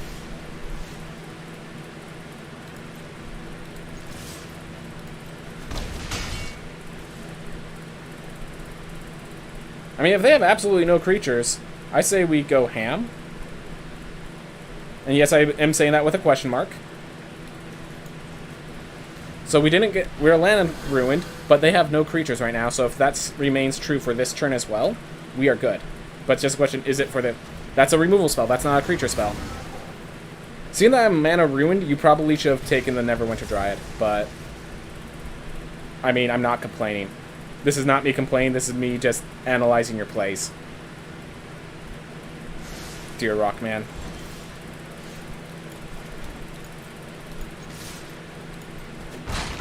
Alright, I'm going to dungeon map. Because this can let me ramp into Owlbear if I draw another land. And if they kill the Neverwinter Dryad, I could still venture with a dungeon map. So, gives me options. Oof. 1, 2, 3, 4, 5, 6. Clattering Skeletons, okay. Thank you, mana. Owlbear. That's where all my lands were. 1, 2, 3, 4, 5. Alright. I will block with Scaled Herbalist and then tap the Scaled Herbalist to give me a forest.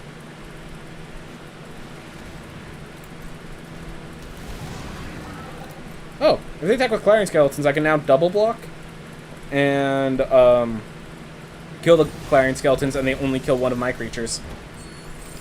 I like that trade.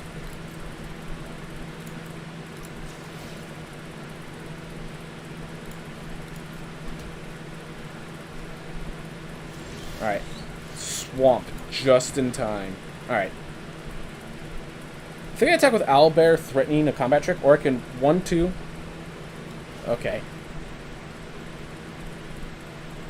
Here's another play, and I think I like this a little more because it lets me spread wide.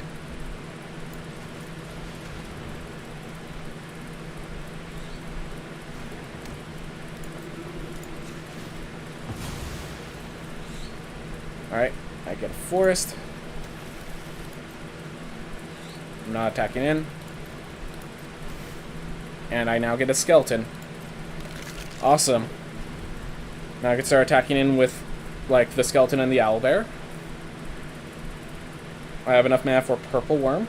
Well, if I get another mana, I can actually Purple Worm and venture with the dungeon map. Oof.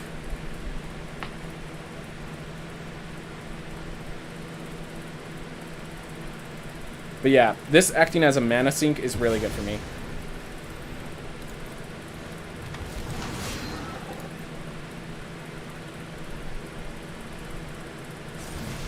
And I think at this point, I am going to block with the owlbear if I can, to stop the clattering skeletons.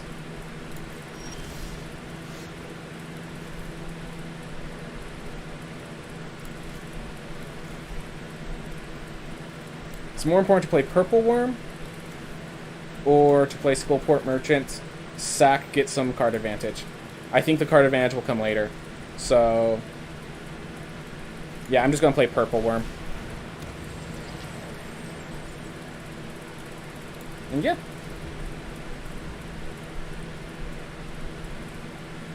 See, Purple Worm, 3/4/4/3. That's a total of 7/7, which means it gets to block and kill both.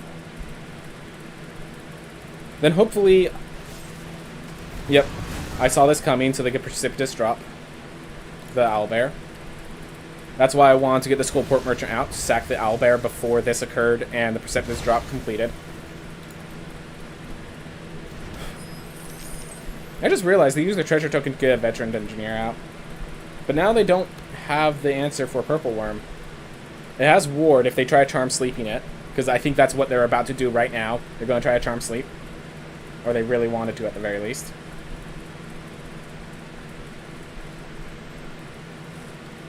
Let's see. 3, 5.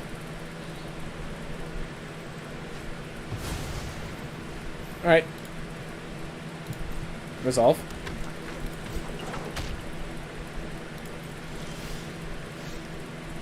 So I can Green Dragon and attack with all.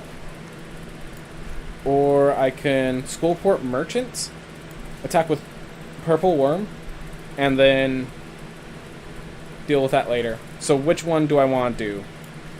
Is my big question. Skullport Merchant will give me late game win condition, so I have a feeling I kind of want to... Yeah. I kind of just want to apply pressure now.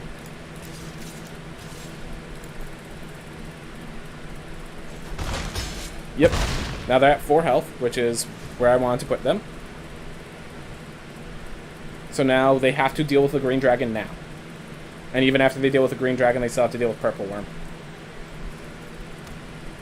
And I could dungeon into Lost Mana or into Tomb of Annihilation now. They'll discard a card, sacrifice a land. Yeah, okay, so that's the main reason I don't like Tomb of Annihilation, because it loses them 1 life, and then you cycle through, and they just don't really care about the other issues.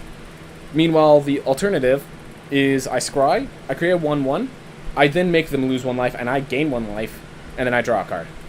The 4/4 is definitely the 4/4 Death Toucher is definitely strong, but now they have to deal with both Green Dragon and Purple Worm. If they tap to Charm Sleep the Purple Worm to eat through the ward, they don't have the mana to tap with the Half-Elf Monk on the Green Dragon, so they have to Charm Sleep the Green Dragon, and they cannot tap with a Half-Elf Monk now for the Purple Worm.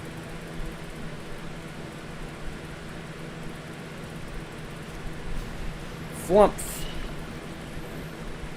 Good for them. I will take card draw.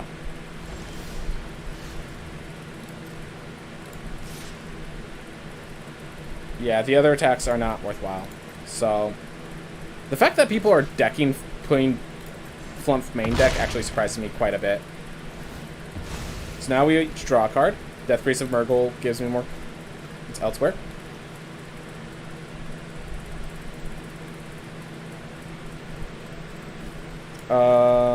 So I could second Death Priest, and yeah, I think that's the play. Second Death Priest, and now I have 2 triggers. So I'm going to create an army of skeletons that I can swing in next turn, and if any of the skeletons hit, the dungeon map actually gives me lethal through Tomb of Annihilation.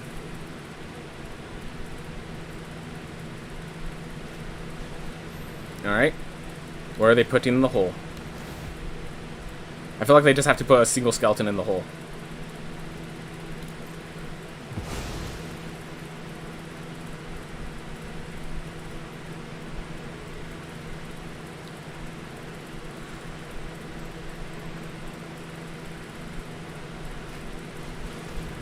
Alright.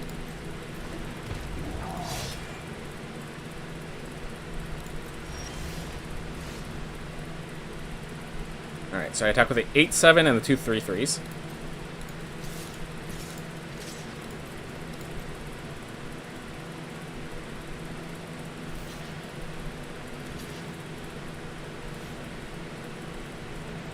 Yep. I'm in a very tough position.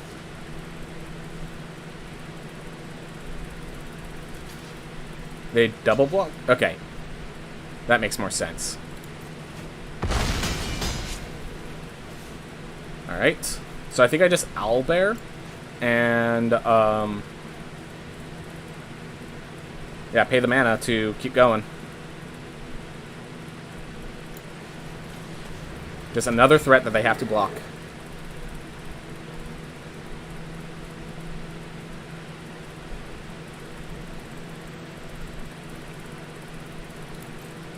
Yep.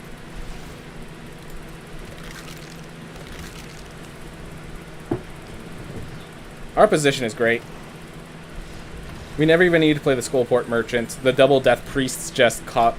Double Death Priest is like the spell Skeletal Swarming, and Skeletal Swarming is an enchantment bomb that if you get out, you win the game usually. If you get out and you don't lose the game the next turn, you win. So, good to have Double Death Priest.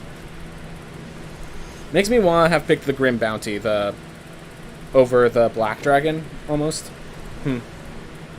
Alright. Opponent goes first. Our first play's on 3, but I think we're a slow deck. I think if we mulligan, we're not going to get a better curve. So, I'm going to take the opportunity, because we have an Owlbear, we have a Herald, like, we have plays once we get past this part of the game. So... And they got mana ruined. I would definitely appreciate a 4-drop, but I'm okay if I don't get it. I get a feeling that... Oh.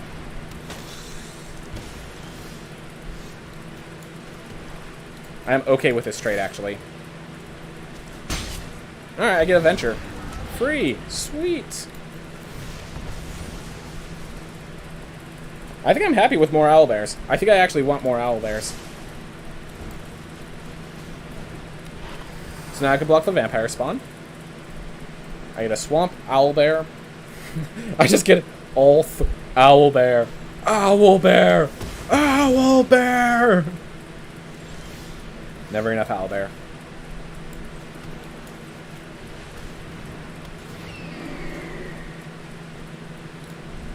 Yeah, I could tap this to get the swamp in play, which is nice.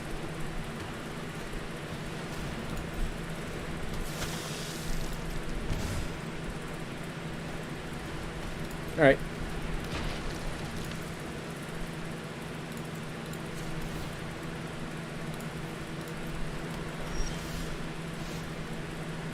Gonna start by attacking with owlbear. And I get Spoils of the Hunt in response. Do I want Herald? No, I want more owlbear.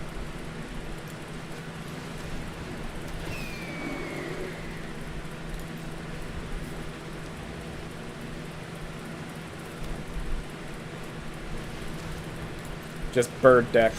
Oh, wow. Well, my Spoils of the Hunt's going to be absolutely insane.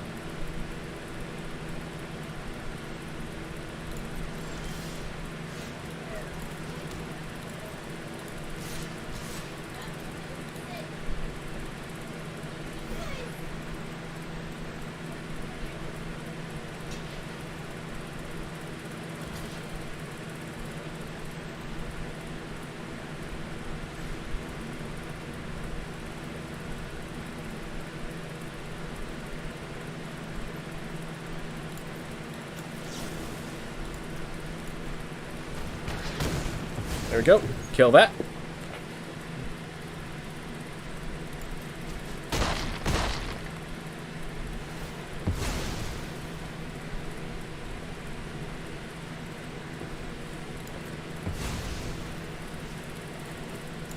Alright, I'm going to play my own Death Priest, but unfortunately I do not have the mana to trigger the ability. Oh well. I have owlbear.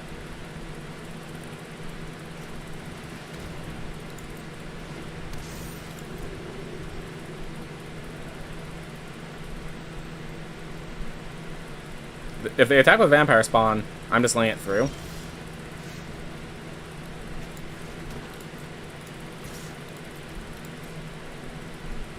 Yep. I agree. You should let owlbear through. There's totally not going to be third owlbear. Yeah. I'll just be clear, if I saw this from if I was on my opponent's side and a person played 3 owlbears, I would just be so angry. Like, why was your players just giving you all the owlbears? It's unreasonable.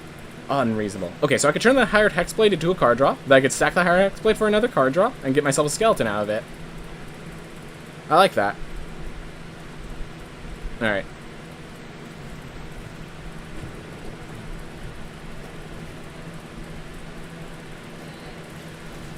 But yeah, I've done all of this, and I basically have not lost any card advantage. Which is what makes this so absolutely insane.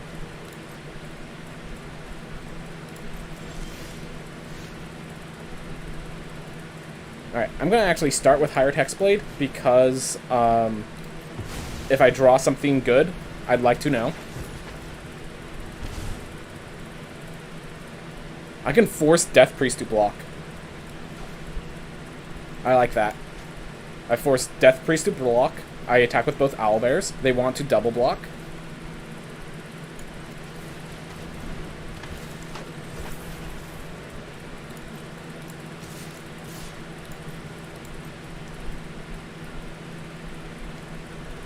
So yeah, they're going to double block the Vampire Spawn, and yep, that's the exact block you should take.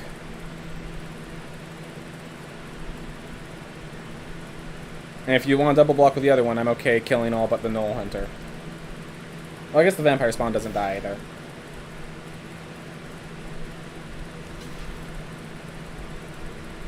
Kill the Outlander, and kill the Death Priest.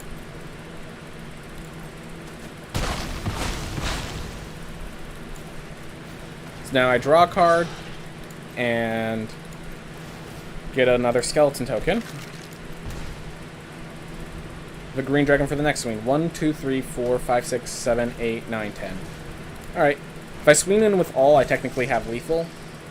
Though I don't think they're going to block the easiest way. Doesn't matter how they block. Not anymore. Oh, I'd agree. I'd agree. I understand. I understand. I still play it through. As you've seen, I still play it through. Just, I understand. Whew. Well.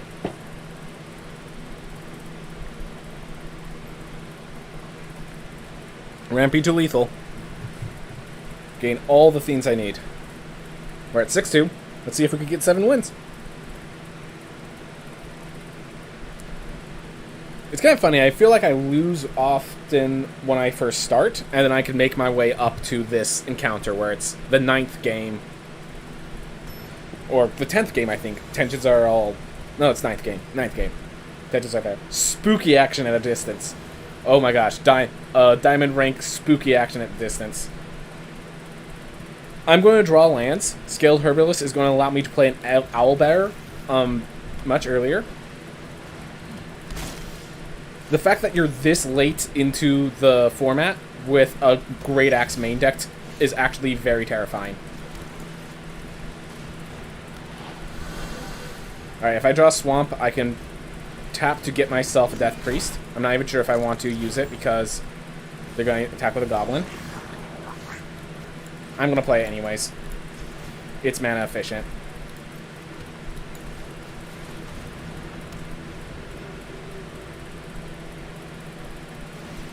Yep, they can attack with their 2-1. Alright.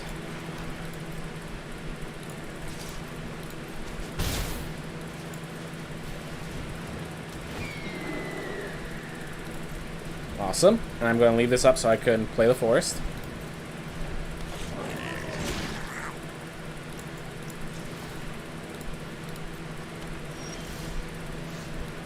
Awesome.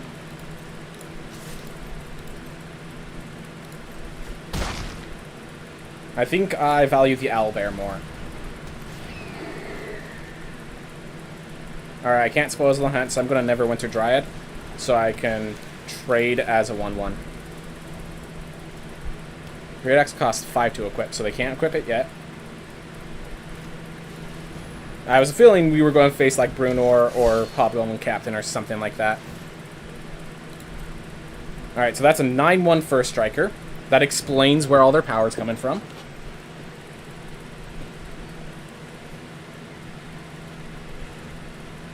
Alright, so I have to block the 9-1 with a Neverwinter Dryad. And I have to block the Goblin with just the 1-3. I think that's the plays. Reduce the damage as much as possible. 1-1. 1-3.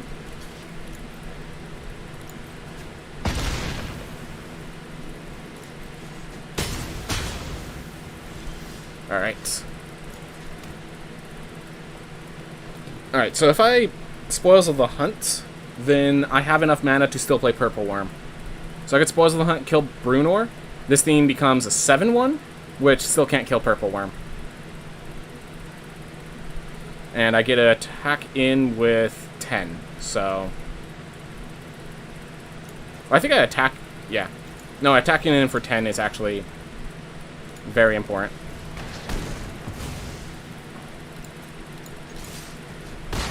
So now they're at 4, so Owlbears are lethal. So now I can Purple Worm without issue. And now the Owlbears are lethal, so I am going to block with Purple Worm if they bring it, if I have to, because there's a critical hit card that could... Well, actually, no, they have to still get a few cards. But there's still a few card combination that could cause Hobgoblin Captain to win them the game here, where if I just let the Owlbears do their job. The fact that they're paused tells me that they don't have those card combinations, or they would have played it already. They would have attacked and gone for it already. So they do not have lethal. They're trying to think of how they defend. That's why I read from this pause. Might be reading a little too deep into it, but that's what I'm reading. If I attack with all, they have to block. The only one they can go unblocked is Death Priest of Merkel, which is also the one they don't want to have go blocked. I think they might have removal, which is why they're trying to figure out, is there a win condition I have? Alright.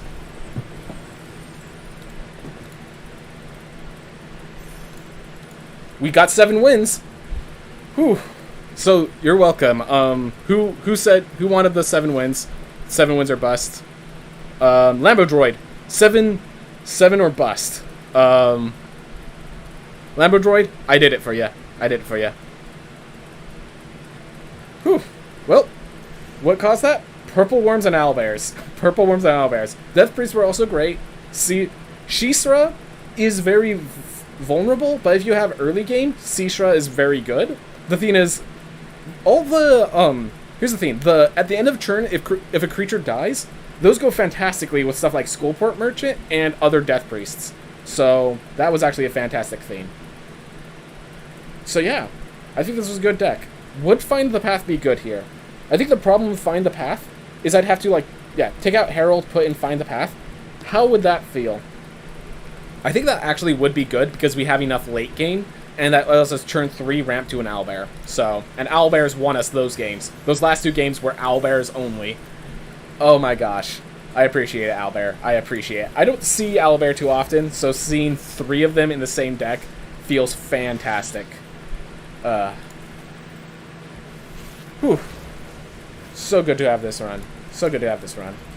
Werewolf Pack Leader. Ooh, Pack Tactics deck.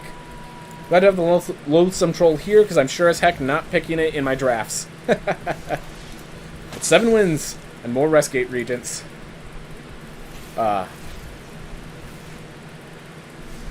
Owlbear, you hero. Aw, man. Varus is also a great card. Yeah, we just got... I feel like we didn't get any, specific bomb, but we just had a good mid-range, ramp stompy sort of deck. And yeah, the Death Priests and the Skullport Cutthroat were just such a good value engine that it allowed me to just grind my way through opponents. Alright. Everyone, thank you so much for watching. I hope you all have a wonderful day. Alright, let's raid someone. Who's playing right now? Looks like Jockbay is the only, significant person on my side that, is playing.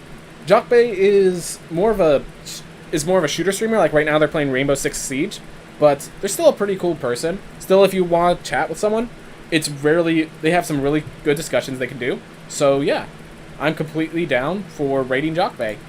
Alright, everyone. Thank you for watching. Hope you all have a wonderful day. Raid now.